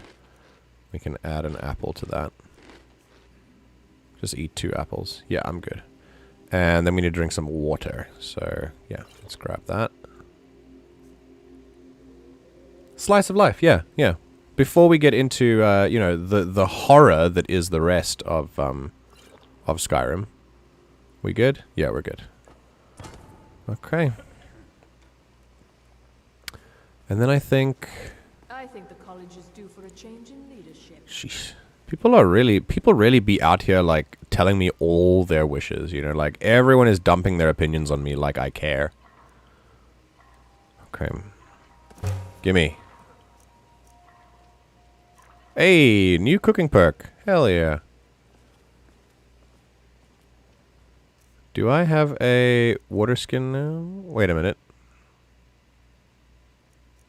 Did I grab a water skin or something? Wait, what did I make? Interesting. Ah, water. Okay, we can do that later. But, hold on a sec. Oh, God. Whoa, whoa, whoa, whoa. Every time I access the cooking pot, it, like, makes the stuff again. No. No, please. Oh, that's awful. Okay. Every time I cook, time passes. But then, time passes there. That's interesting. Okay.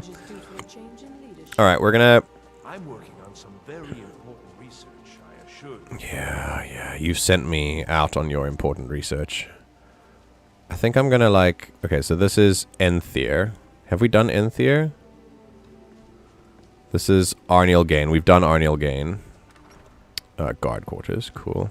If you're working on any experiments, This is Neria. Hi. just like anywhere else, it's all about who you know. Lucky for you, you know me. Well,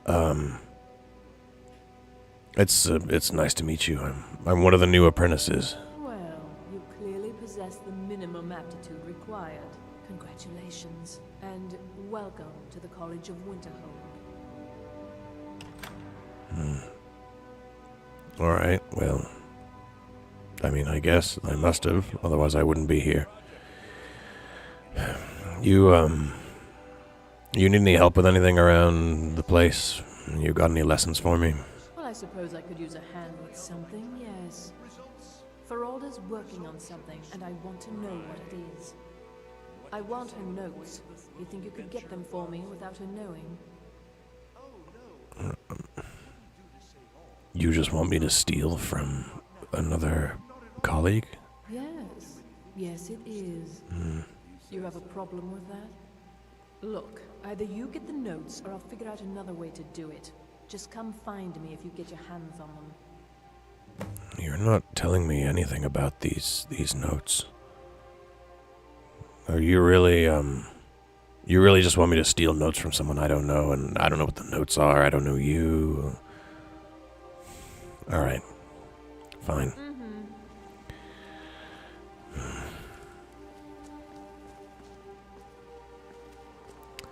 See who else has got anything for me. Have I actually... Let's see if Enthier has something. Experiments the college frowns on, if they're aware. No. Okay, cool. He's just a seller. I'm still waiting I for still need... No! Stop! No! Okay. No!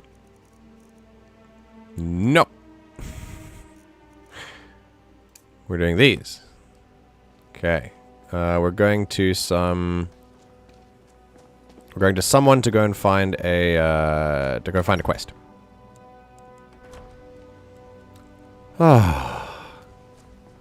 Yeah, darks... I have a lighting mod that, like, makes the nights, like, darker because it's more realistic. But it also means that there can often be a slight problem with other things. Hi. Nope, you're just an NPC. Okay. I want to go to my supervisors, lecturers. That's it. I'm gonna go to the lecturers. We're gonna instructors. I want some. Does a fine job as Master Hi. Wizard. I can't wait to see who succeeds Mirabelle. Unfortunately, it's been Oh, wait a long minute. since we've had I didn't know what that was. Okay. I'm not going to get involved in this just yet. It's been a pleasure. Okay. Who's that? That's Urag. Ah, that's the librarian guy. I'm not going to... Okay. Then Finis. Maybe Finis Gestar has something. Anyone? Anyone home? No? Where is he? Ah, he's right here. There are few. If you require assistance with Hi. summoning techniques, please let me know. Conjuration. If you would, please also contain your summons to the college grounds. The locals do not need to be agitated further by Atronachs roaming their town. The summoning of undead is even less advisable outside the college. Listen, you're wait. Summoning undead isn't frowned upon? I sure know. Those archaic policies died out with the Mages Guild, and were never enforced here. Necromancy, as any other type of magic, is a tool to be used. Of course, non-mages may not see it that way, so we don't go around flaunting it. An open mind. It's good to meet you. My name is Dulugash. I've recently joined the college and I'm looking around for more lessons. Yes, whatever. I care little for idle conversation. But perhaps you need help with conjuration magic. Yes, exactly. I know some conjuration spells already. Oh, really? Good. Follow me. I think it's time to test your knowledge against mine. Exciting, isn't it? Alright. If you listen really closely, you'll see that you'll hear that voice line was spliced. Because this is all modded content, but the mod author wanted to keep the voice dialogue present. Because it sometimes takes you out of it when there's no voice. In a game where there is so much voice, you know. Hey, can you open the door? Like, is that a thing? Is that a thing you can do? Can you do the thing? Hey, open the door. Oh, there we go. Wait a minute. Oh, God. There we go. Okay. Huh? Alright. So he spliced the voices together. Alright, Finis Gestar. Let's do this.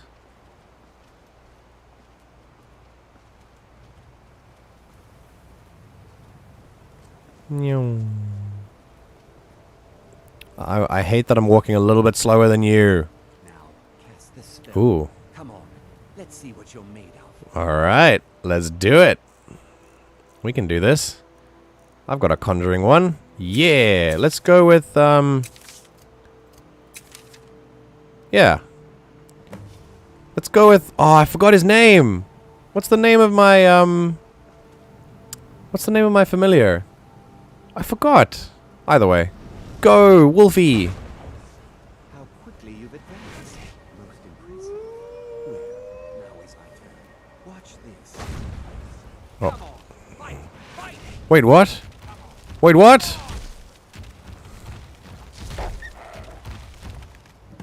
Aw. Whoa. That's amazing. A frost atronach. I'm sorry, but that was hardly a challenge. Sad, isn't it? Oh, you wanted me to challenge you? I summoned a familiar. I'm an apprentice here. You know that I didn't have a chance. Indeed. However, all conjuration spells deserve study. Summon dogs can be useful, of course. Well, at the very least, as an amusing diversion for your enemies. Alright. Well, so far my familiar has been quite loyal and helpful, but I have been looking to upgrade or use other spells at my disposal, so can you teach me to cast whatever that was, a frost atronach? I've never seen one in person before. Perhaps one day, but not today. You still have so much to learn, and these spells are difficult. Well, I mean, for an apprentice like yourself. Lobo. Yes, I think that Keep was it. this up, and you'll do quite well for yourself. Yes. Now, I really am busy, so until later. That was it.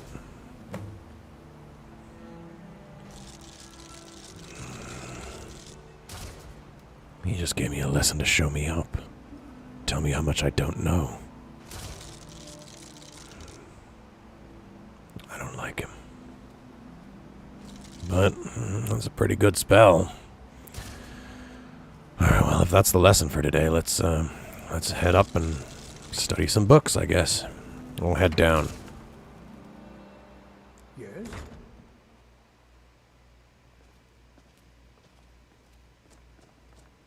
Here we go.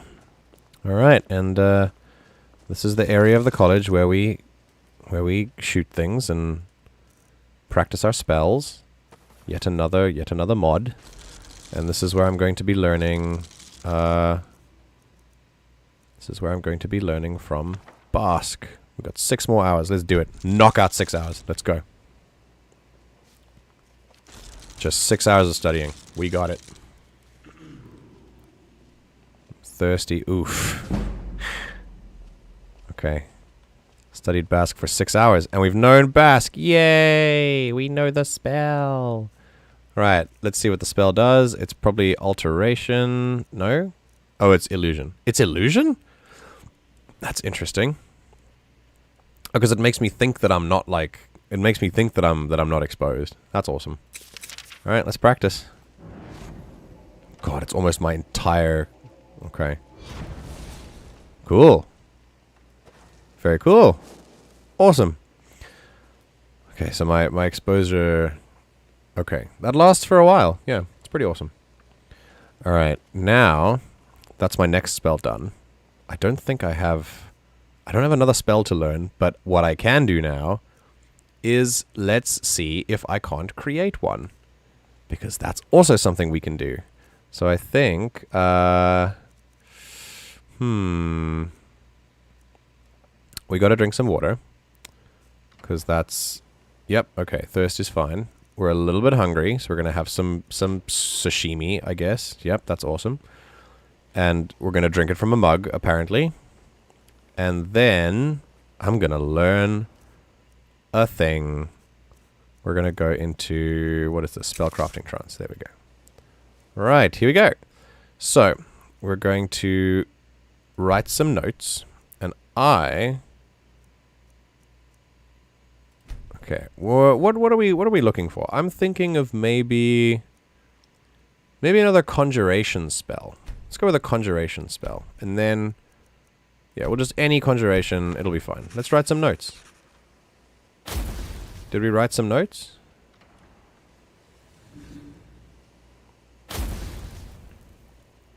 Come on.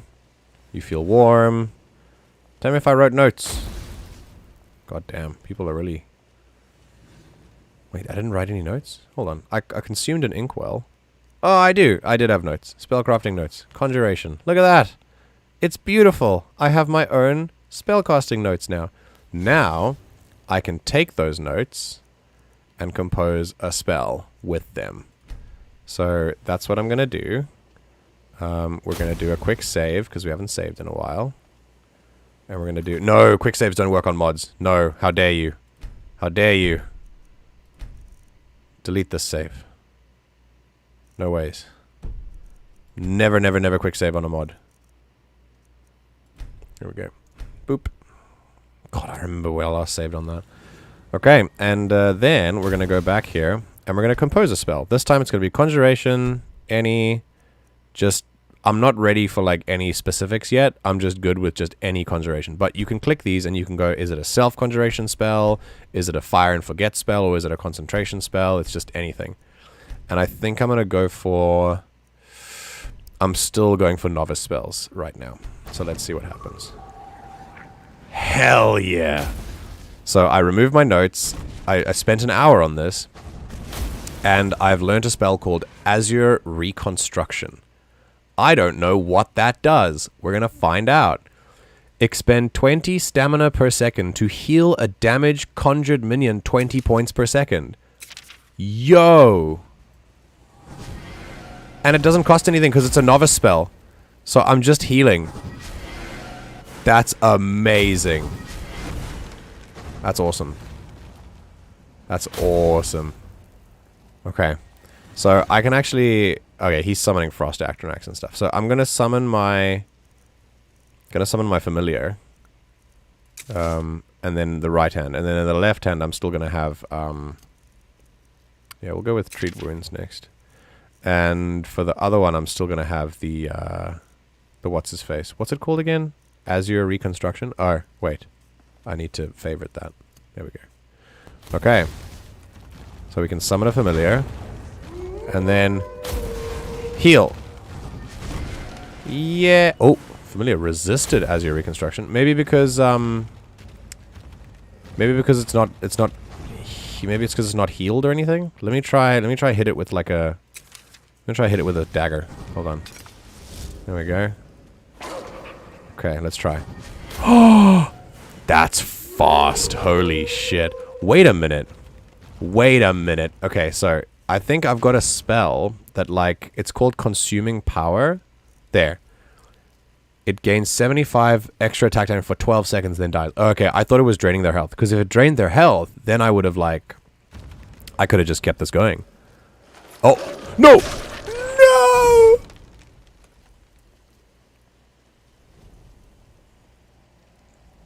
That's not what I wanted to do. I didn't want to insta-kill it. I just wanted to practice my healing. Oh my god. Oh.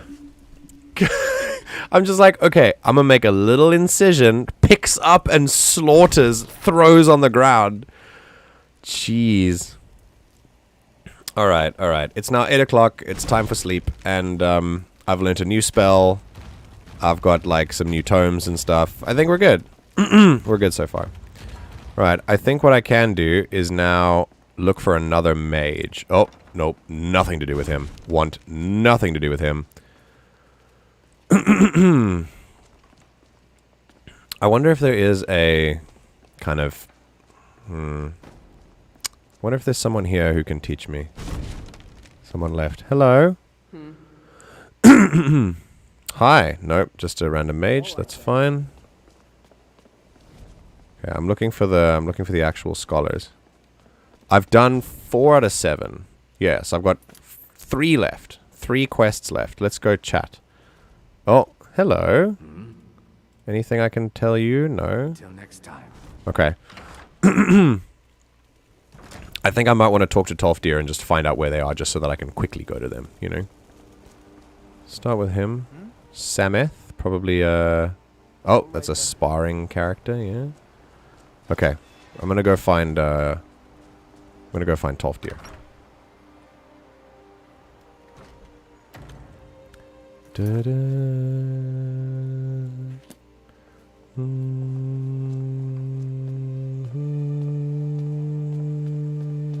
Hi. Oh, you were sweeping right next to me. Good to see Skyrim. Yes?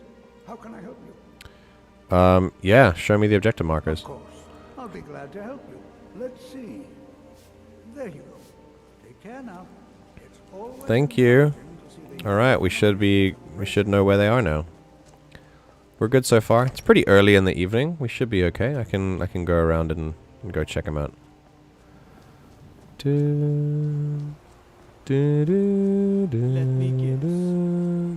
Someone throw your sweet roll. Sometimes there's no getting out of those voice lines. Hard to believe I ever complained about Riften being cold. True. Mirabelle does a fine job as master. No one's here. They're upstairs, I think. Let's go up. Okay, I'm tired of it. I'm tired of it being so dark. I should put my lantern on. You know. Hi. You can see me? Well, Yeah, I can see you. Confound it all. I was quite sure I was invisible. Or at least transparent. Well, you're an illusion mage. You're Drevis. I heard you could teach me about illusions. Ah, so my reputation precedes me. Yes, I can teach you a few things. Illusion really is the least appreciated of the schools of magic. Really? Never underestimate the ability to influence others. Whether they're friends or foes, they're almost all susceptible to illusion spells. Is that clear? Yeah, that's good to know.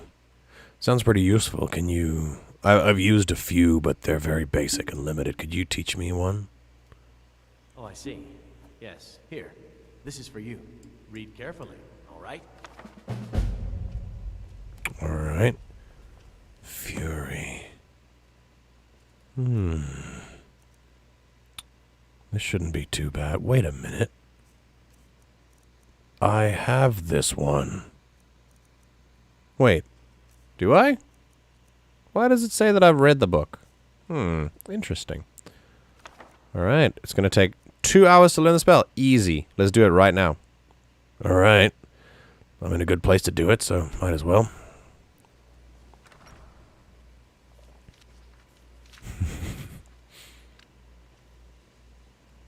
Fury learned. Hell yeah. Alright, it is... My hunger's fine. It's now 11 p.m. I've learned Fury. Very cool. So, I now have... Fury. Creatures and people attack randomly for 33 seconds. Chance to fail on targets above level 6. And it's free, because I'm wearing my robes. See if I can have a chat with him. Is he downstairs? I think he's downstairs. Oh. Ooh, there's a new guy as well. Okay. Hold on. Tell me where the other guy is. Is he up there? Maybe is he upstairs or...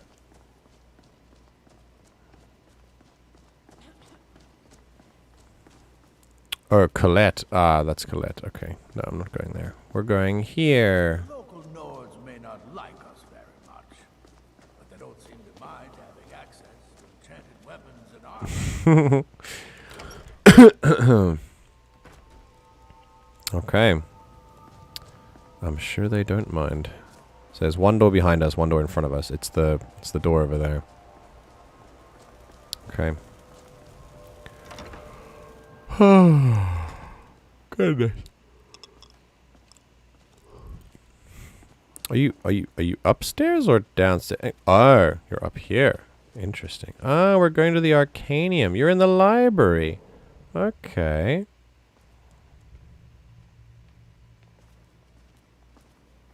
Oh, I can get a quest from him? That's awesome.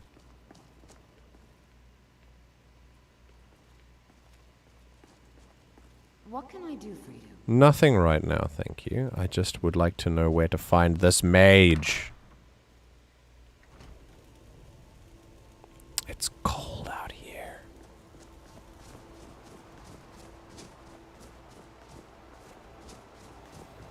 How does Dulugash feel about libraries now? Oh, he's still in love, but he's focused on his magic right now. He's kind of letting it be as a reward for his, he's letting it be a reward for his thing. I can't see anything. There we go.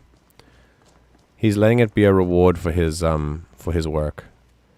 Yo, where am I right now? Oh, it's the offices. Okay, I know where I am. Yeah, we're good.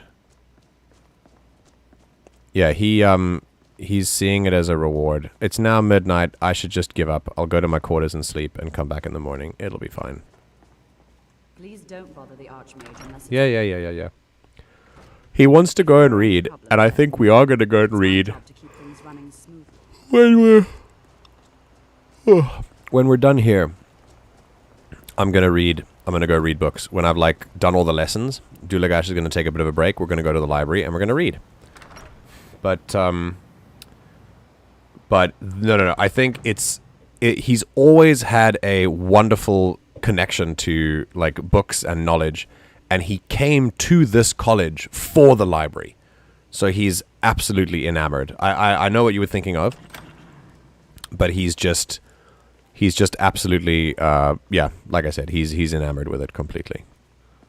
Okay, we weren't outside today. We don't need to wash every day. It'll be fine. We don't need to take our clothes off. The gimmick is worn off. Let's just sleep. Cool.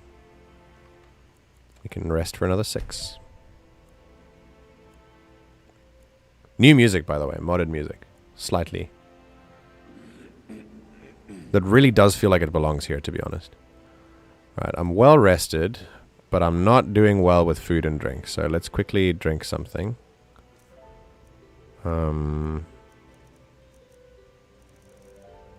Shit, I don't have a...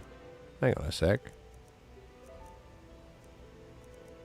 Interesting. Alright, let's eat more of that. Okay. So we can grab a little bit of meat as well.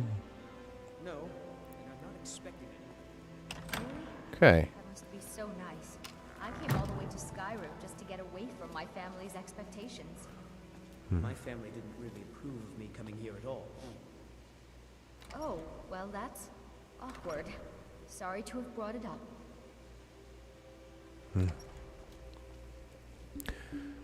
My family doesn't know I'm here. Actually, I'm not sure where they are either.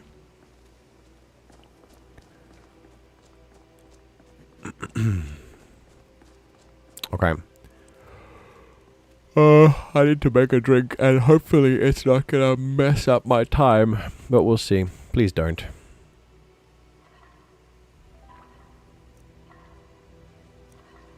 Yeah, 8 minutes, 6 minutes, 2 minutes. Like, stop! There's a water skin there. But I need a dirty water skin. Wait a minute. No! I have an empty water skin. Fill up my water skin.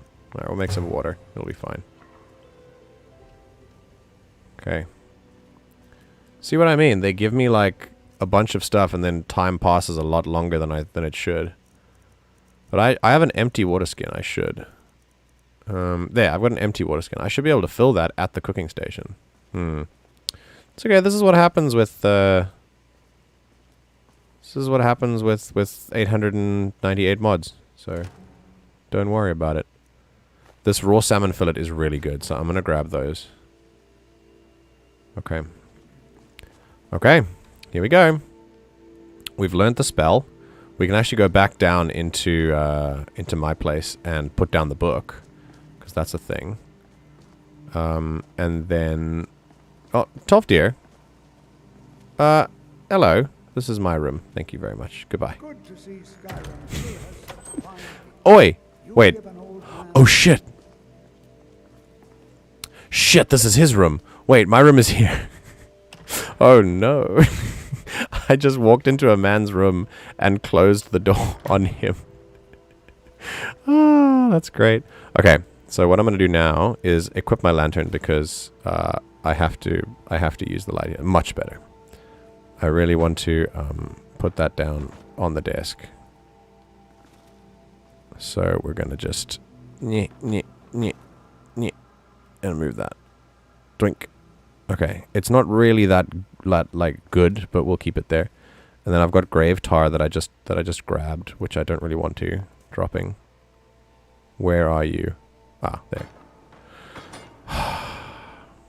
It's one of the worst things about this game. It's this god-awful moving system.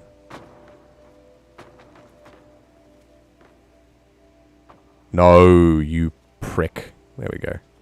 No. Ugh. What are you doing? There we go. There we go. Yeah, that's what I'm talking about. Okay. Alright, and then we can put those in. Nice. Did you just kick a man out of his own room? Yes. Yes, I did. I did. And I made him... I made him stand outside. Okay. Damn dragons could swoop down at any time. Oh, oh God! Just put a cup in my face. Okay, let's go find my friend. We've learnt the fury spell. I'll turn the lantern off for now. Okay. It's just chilled, you know? It's great. I love it. think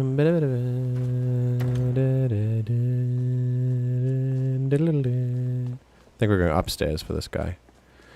Come on, tell me where you are.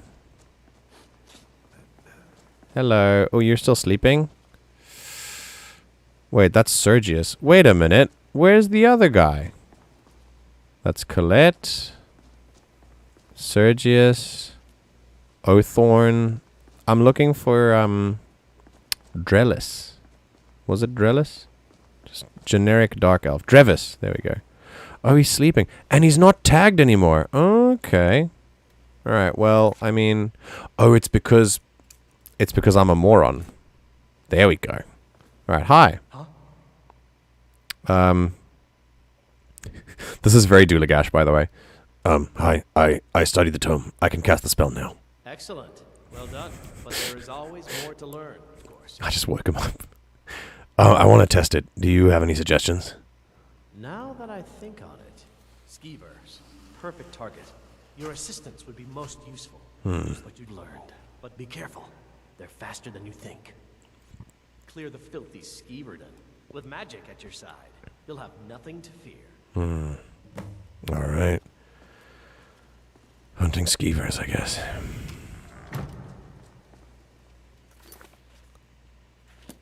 Okay. See where they are. They're over there. We gotta go into Winterhold, I think. Okay. Let's go. Got some food and drink. We should be alright for the trip. If I'm heading back into town, I'll, no need to grab a backpack or anything. Should be fine. Alright, out we go. I'll need some help first, but I'm gonna test the spell, so we're going with Fury on the left, and then probably just something to keep them at bay for the right. Good old Firebolt will do the trick. An icy haze crawls in from the sea of ghosts, says the weather mod. Oh god, my LODs are awful, but it's fine. I didn't expect them to be good. I don't have the one like section of mods that I didn't do was like LODs, levels of detail, like distant objects and stuff, because it just is not fun to set that up for me. I just do not have a good time. Okay, so where is this? Do we go around? Wait, why am I still thirsty? That's a good question. There we go. Yeah, much better. Okay, drink, please. There we go.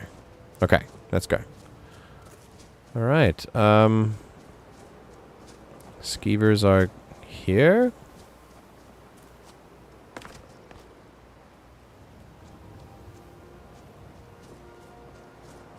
Oh. Oh, yeah, they are here. Okay.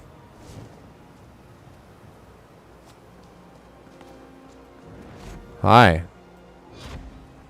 Hehehehe. Oh, God. He said they're faster than we thought. Go on. Go on. Take him down. Yeah. Oh. Attack, attack, attack. Go, go, go. Oh. That's not good. Oh. You're done.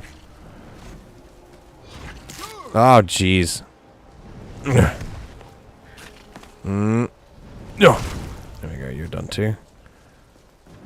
And you're done. Nice. Whoppa. Okay. Cool. All done. I think we can go back inside. Yeah. Very cool. Well, that was pretty fun. Oh no, it's twitching. Can manually loot some charred meat and a skeever tail. Oh, yeah, I'm good. God, they're also twitching. Okay. Did we get bit? Are we good? Hang on, I need to check myself. Yeah, we're okay. Okay.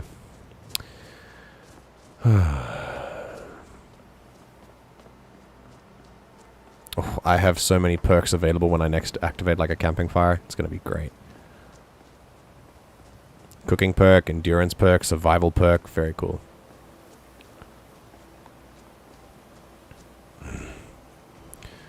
That was interesting. I wonder if there's magic enough. I wonder if there's magic powerful enough to do that for people.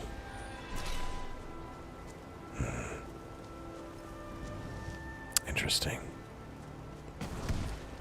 Where's my mentor? He's in here. My instructor. Alright, he's in the library. Good to see you too, Master Tolfdir. Ugh. Okay. Yes? Oh, he's upstairs. Let's go up.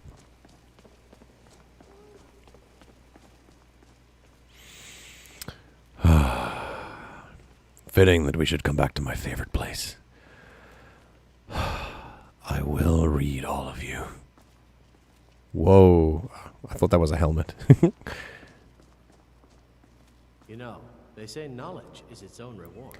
I couldn't agree more. Please, and... Illusion, really, is the least appreciated of the schools. Yeah, speaking of that, I used the spell against the skeevers. They turned on each other very easily. It was interesting.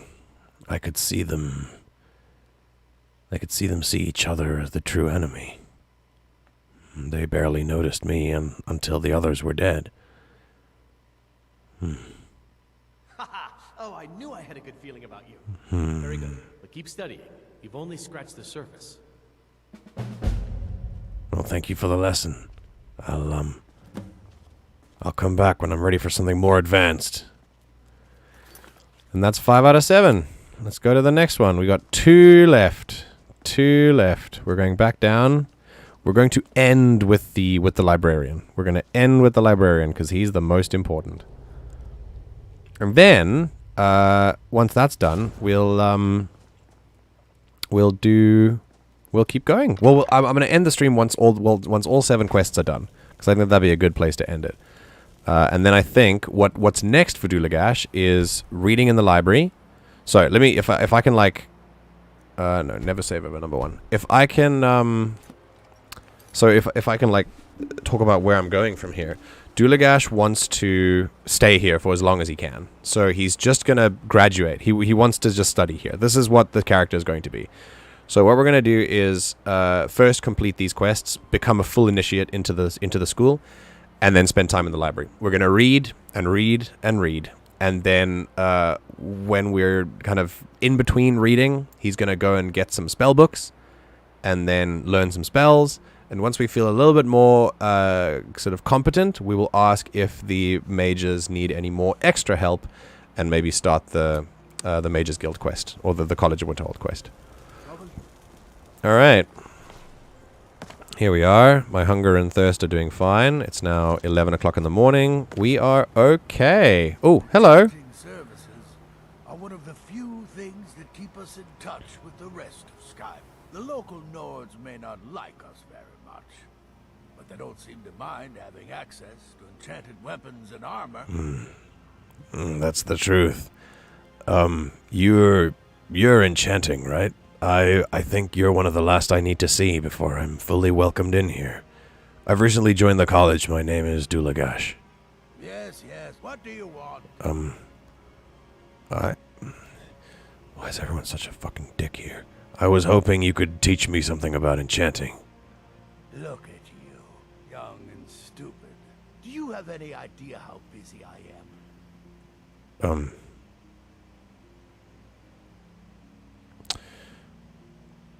From your tone, I take it the answer is very fucking.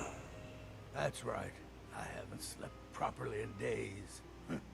As always, the Nords don't ever stop wanting things enchanted. God, what a prick. Maybe I can help. No, but maybe. Oh, yes, good. You've come to the right place. I'd be happy to teach you. Why the sudden change of heart? Well, there's a client. Wants me to do some enchanting. Well, can you help out with that? I'm looking for something newer. Enchanting is not one of the schools that I am familiar with, unfortunately. Enchanting is simple. Unless, of course, you are simple. Then, I can't help you. Let's see. God, he's such a prick. Here, this is for you. I'm sure you can figure it out on your own. Assuming, of course, that you can read. Jesus, dude. All right. Go to thinking. Maybe I'm the Dragonborn. I just don't know it yet. Oh, okay, buddy. Well, feel free to take it from me.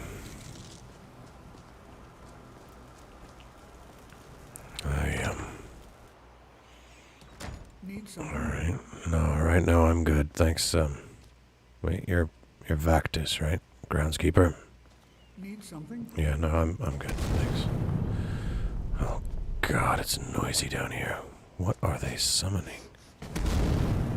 Oh, it's a fireball. All right. Is there an enchanting table around here? Oh, thank the gods.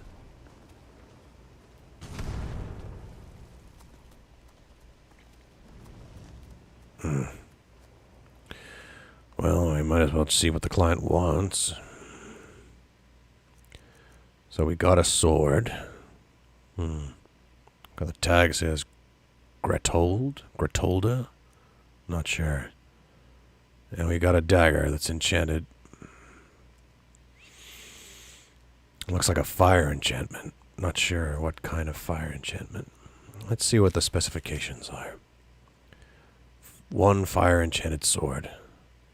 Giving you an old dagger carrying this enchantment. Study it. Recreate the same effect on the client's sword. You'll need a filled soul gem. If you ever need more information, read Enchanter's Primer written by yours truly, Sergius. Alright. I think I can do this, but Primer on enchanting. Well, we might as well read it. Let's see. Primer of enchanting. Enchanting was raised to a fine art by the wizards of the Arcane University. Sadly, some of the nuance of this skill were lost when the Imperial City was sacked, yet we're not without capability. This text will cover only the basics of enchanting. It's but a primer for the studies students of the College of Winterhold.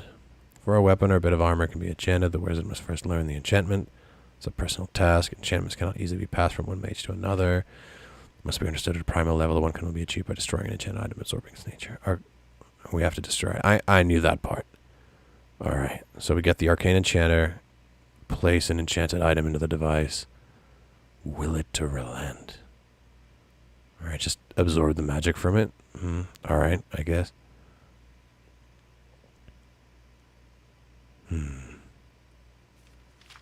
Alright. And we need a soul gem. Alright, I'll leave that book behind for others. We got one here. It's a petty soul gem, but it's empty. It's a greater soul. All these soul gems are empty. Well, of course they are. They're not going to keep one, right? Are these ones... I wonder if I've got one in here.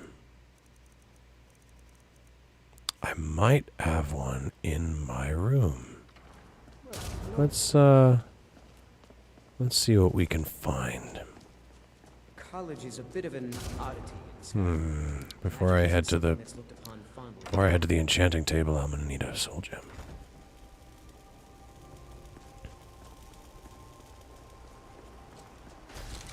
Oh.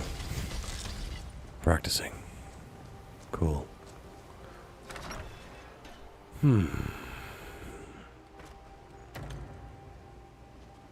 It is 3 p.m. I think I might need to leave soon. Alright, soul gems, where are you? Yeah, there we go. Got a common. Common soul gem should work. Better than a petty one. Keep that door closed. Don't want anyone getting in there.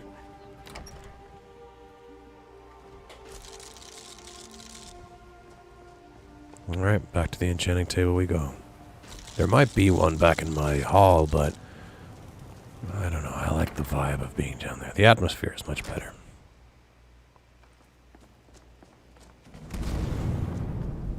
Who doesn't love a fire explosion every now and then?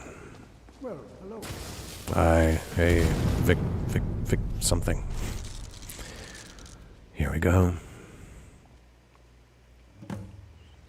Alright, so first I've got to disenchant this dagger. Alright, put the dagger on the receptacle. And then I just...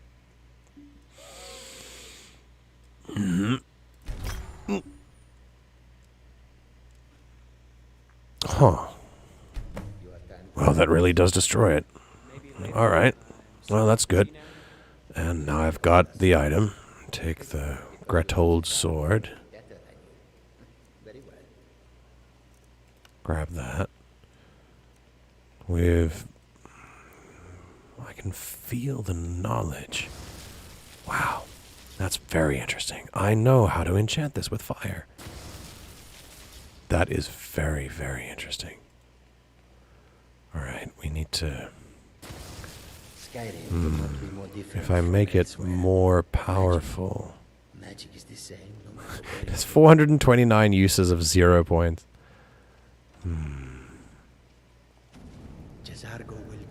That's interesting. We can make it more powerful, but more, you have to charge it more. For half the damage, we can go for 34, 68. We can go for more than double the hits. I guess... I don't know who this is, whether they're going to use this a lot, but... Well, we might as well. And a common soul gem, that should do it. Alright. Take your sword. Alright, soul gem in place. Sword on the receptacle. Let's just crack the...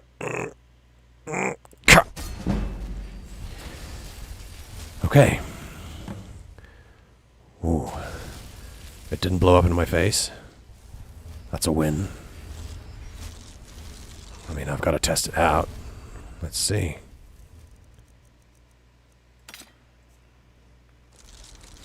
Let's bring it out a little bit. Well, the runes work nicely. Give it a few swings. Give it a few swings. Hey, I'm testing an enchanted item over here.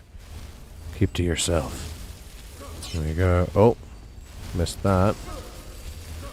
There we go. Nice. Nice. Swing's good. Yeah, swing's still fine. Perfect. We can go back up and deliver it to the cranky old man.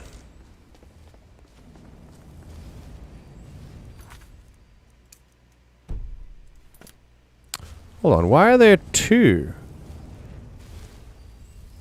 Ah, there's the librarian. Oh! Sorry. It's a lecture.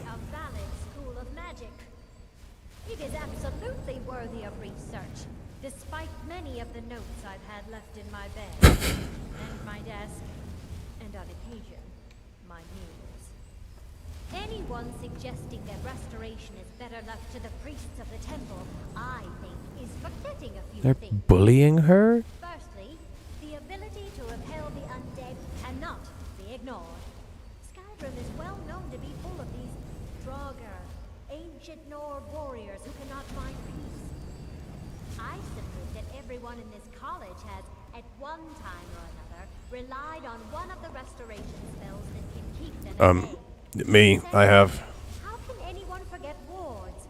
They have become essential to any mage working in dangerous situations. They are counted upon every bit as much as candlelight or invisibility. But more importantly, wards have saved lives. This is a simple fact. Also, I've used wards. Every mage in this college Oh no, they're getting bored. for practice, so as to avoid physical harm. I truly hope that these points actually sink in, and that more care and thought is given to the subject in the future. Thank you. That was good. I appreciate that. Restoration is a perfectly valid school of magic, and don't let anyone tell you otherwise. You're right. I agree. All right, here we go. You know, they say knowledge is its own reward. No, that's the librarian. Hold on. We're gonna go back here. I can't wait to see who succeeds Mirabelle. Alrighty. Certainly a few of my colleagues aren't quite as talented as they'd like to believe. Wait a minute. Oh. Oh, he's in the working area. Okay. Think, we can talk to Mirabelle and to, the librarian. Interesting. I think I'd rather... Oh, he's probably upstairs. What's the time? 3 p.m. 3 p.m. is fine. Hi. Enchanting. The local Nords may not look. Watching I got your sword. reminds me of my first days as an enchanter. Hmm. Keep studying. You've only scratched the surface. Alright. So, here's the name and location of the client. Well, what are you waiting for? I have to deliver it? Getting any younger, you know. That's also part of the... fine. Can't believe I have to be a delivery boy. Deliver the enchanted sword to Gretel in Stone Hills. She should pay you 400 gold for the enchantment and delivery. She shouldn't be too hard to find. From the writing in her letter, I am assuming she's your typical Nord savage with the mental capacity of a 10-year-old. What a surprise.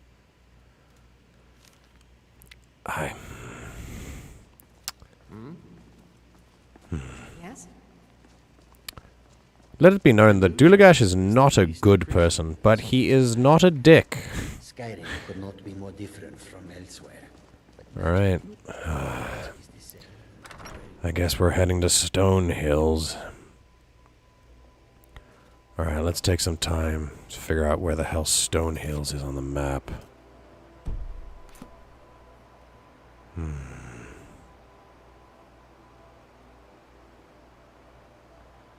You're kidding. We don't have delivery services for this? Really?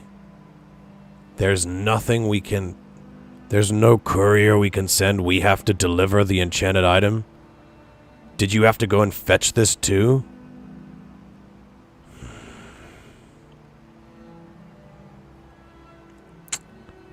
Well, I guess if I take a carriage to Morthal and then I can go up the road.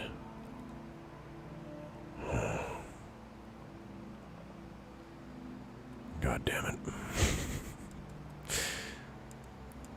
Yep, that's me.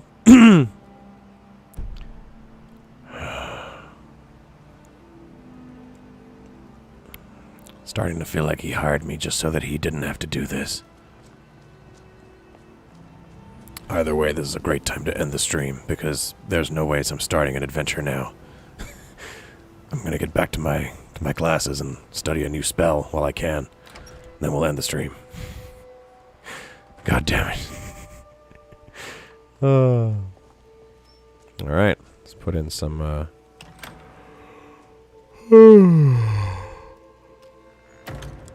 Great. Alright, here we go.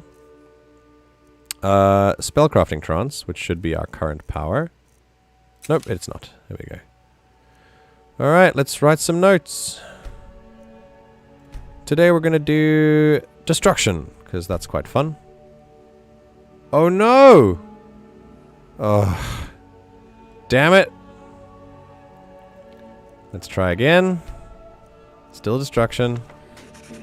Hey, we got it. Okay. 24 minutes. We've got some notes. Okay, awesome. A little bit thirsty, a little bit hungry. Let's grab some water. Can grab some salmon fillet. Just smash wheat flour into my face. Nah, we're good. Grab the last... Yeah. Okay, perfect. Alright, we should be able to cast a spell now. Dulugash learned a new spell, Fourth Wall Break. God, it would be fun, wouldn't it? Okay, compose a spell. Destruction. Here we go. Any. Let's go. Do we go for novice or do we go higher for attempt? We go apprentice? Let's look for an apprentice spell. Let's do it. Why not? Why not? Because the problem with this is that our notes could be consumed. And we still won't learn the spell. Which is not good. Wait, I think maybe we don't consume... Let's find out. Let's find out. Let's do it.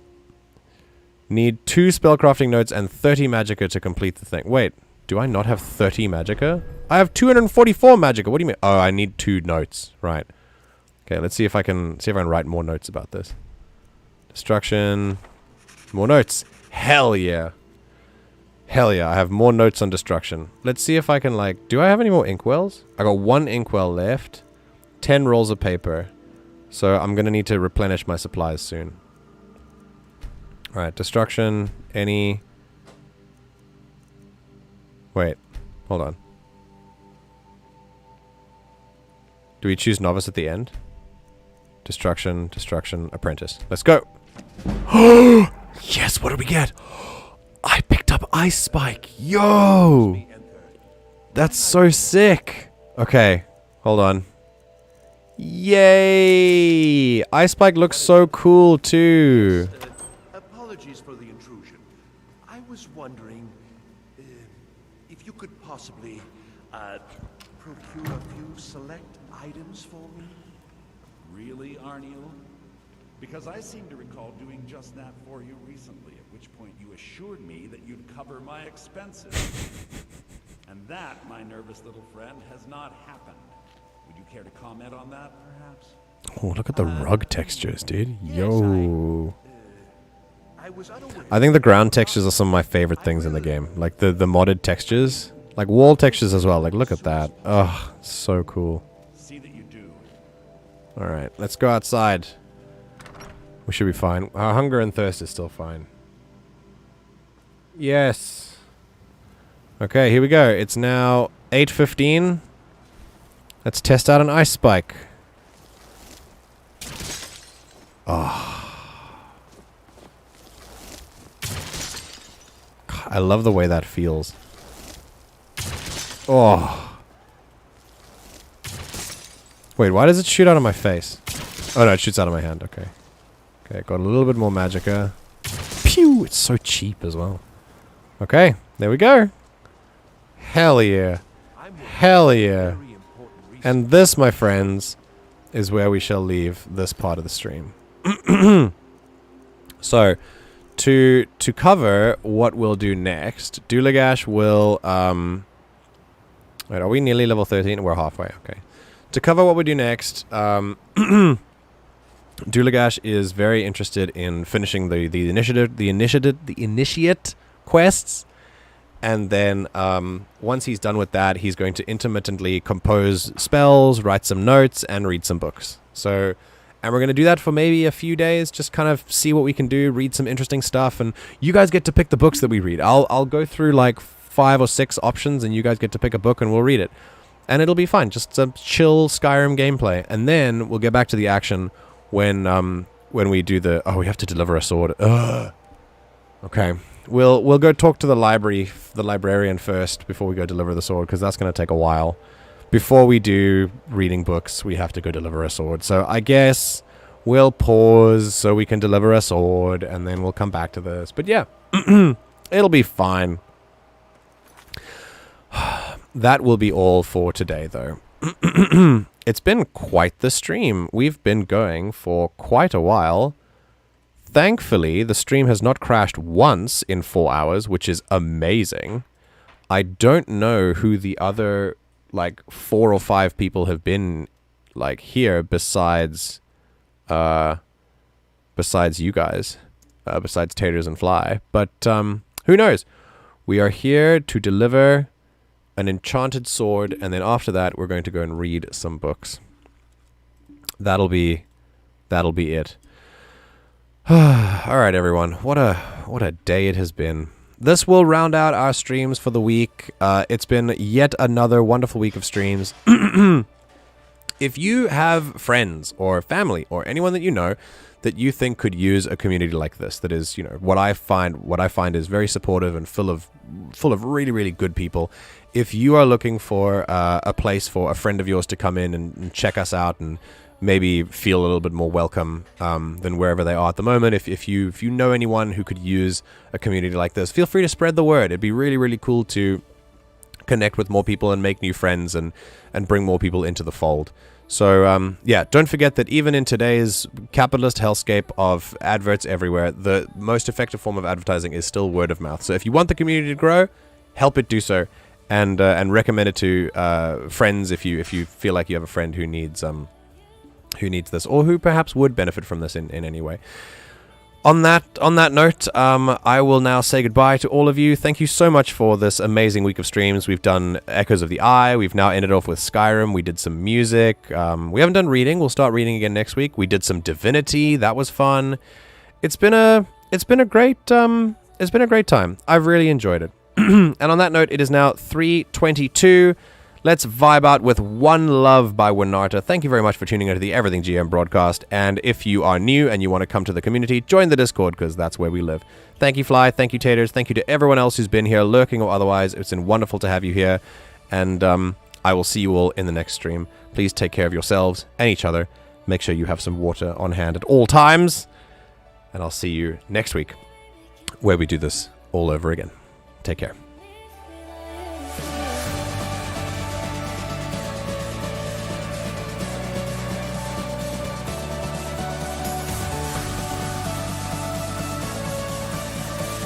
This is going to be a normal drop, I know it, but it's still going to be good.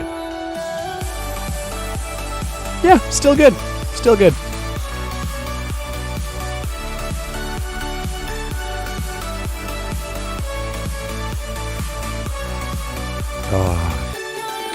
Oh, also. Yo, there's a false drop. Okay.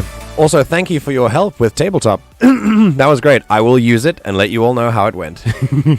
Take care.